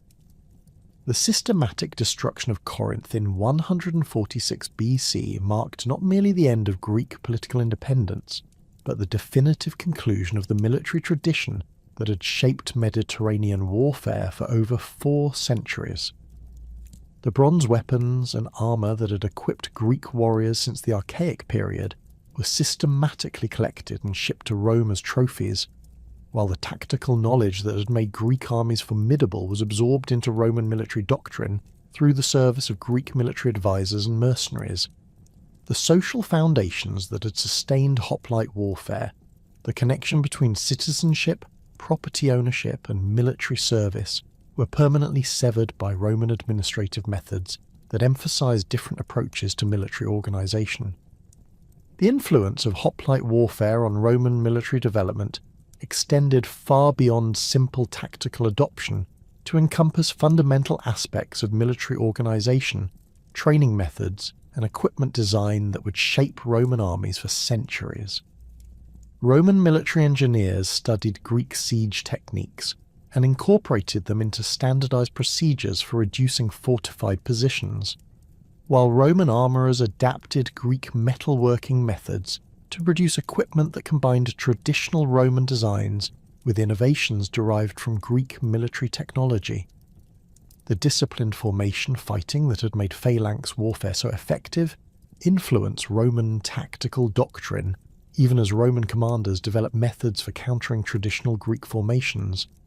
The integration of Greek military knowledge into Roman systems occurred through multiple channels, including the service of Greek military advisors, the employment of Greek mercenaries, and the systematic study of Greek military literature that preserved tactical knowledge accumulated through centuries of warfare. Roman officers studied the works of military theorists like Aeneas Tacticus and Asclepiodotus, while adapting their recommendations to Roman tactical requirements and organizational capabilities. This intellectual exchange ensured that the accumulated wisdom of Greek military experience would influence warfare long after traditional hoplite formations had disappeared from Mediterranean battlefields. The archaeological legacy of hoplite warfare continues to provide insights into ancient military practices through discoveries that reveal the sophistication of Greek weapons and armour technology. Excavations at battlefield sites throughout the Mediterranean have uncovered bronze armour fragments, iron spear points, and shield components that demonstrate the exceptional craftsmanship that characterised Greek military equipment. The standardization evident in these artifacts reveals the systematic approach to military production that enabled Greek cities to equip substantial armies with uniform equipment that met demanding tactical requirements. Modern military historical study has recognized hoplite warfare as one of the most significant military innovations in human history, establishing tactical principles and organizational methods that influenced warfare throughout the ancient world and beyond. The emphasis on formation discipline, coordinated tactics, and citizen soldier service that characterized Greek military culture provided models that influenced military development in diverse civilizations from Rome to medieval Europe. The connection between military service and political participation that defined Greek hoplite culture established precedents for civic militarism that would resurface repeatedly throughout Western military history. The scholarly interpretation of hoplite warfare has evolved significantly as archaeological discoveries and textual analysis have provided more detailed understanding of Greek military practices and their historical significance. Early scholarship emphasized the technological aspects of hoplite warfare, while more recent research has focused on the social and political implications of military service and its role in shaping Greek civilization. The recognition that hoplite warfare represented not merely a military system, but a complete social and political framework has enhanced understanding of its historical importance and lasting influence. The end of traditional hoplite warfare marked a fundamental transition in ancient military history that established new paradigms for military organization and tactical development. The Roman conquest of Greece eliminated the political and social foundations that had sustained phalanx warfare while preserving its tactical innovations through integration into more flexible military systems. The bronze-armoured warriors who had dominated Mediterranean battlefields for centuries became historical artifacts, but their influence on military thought and practice would continue to shape warfare long after their formations had vanished from ancient battlefields. The legacy of hoplite warfare thus transcended its immediate historical context to become a permanent influence on the development of military science and the relationship between military service and political participation in Western civilization.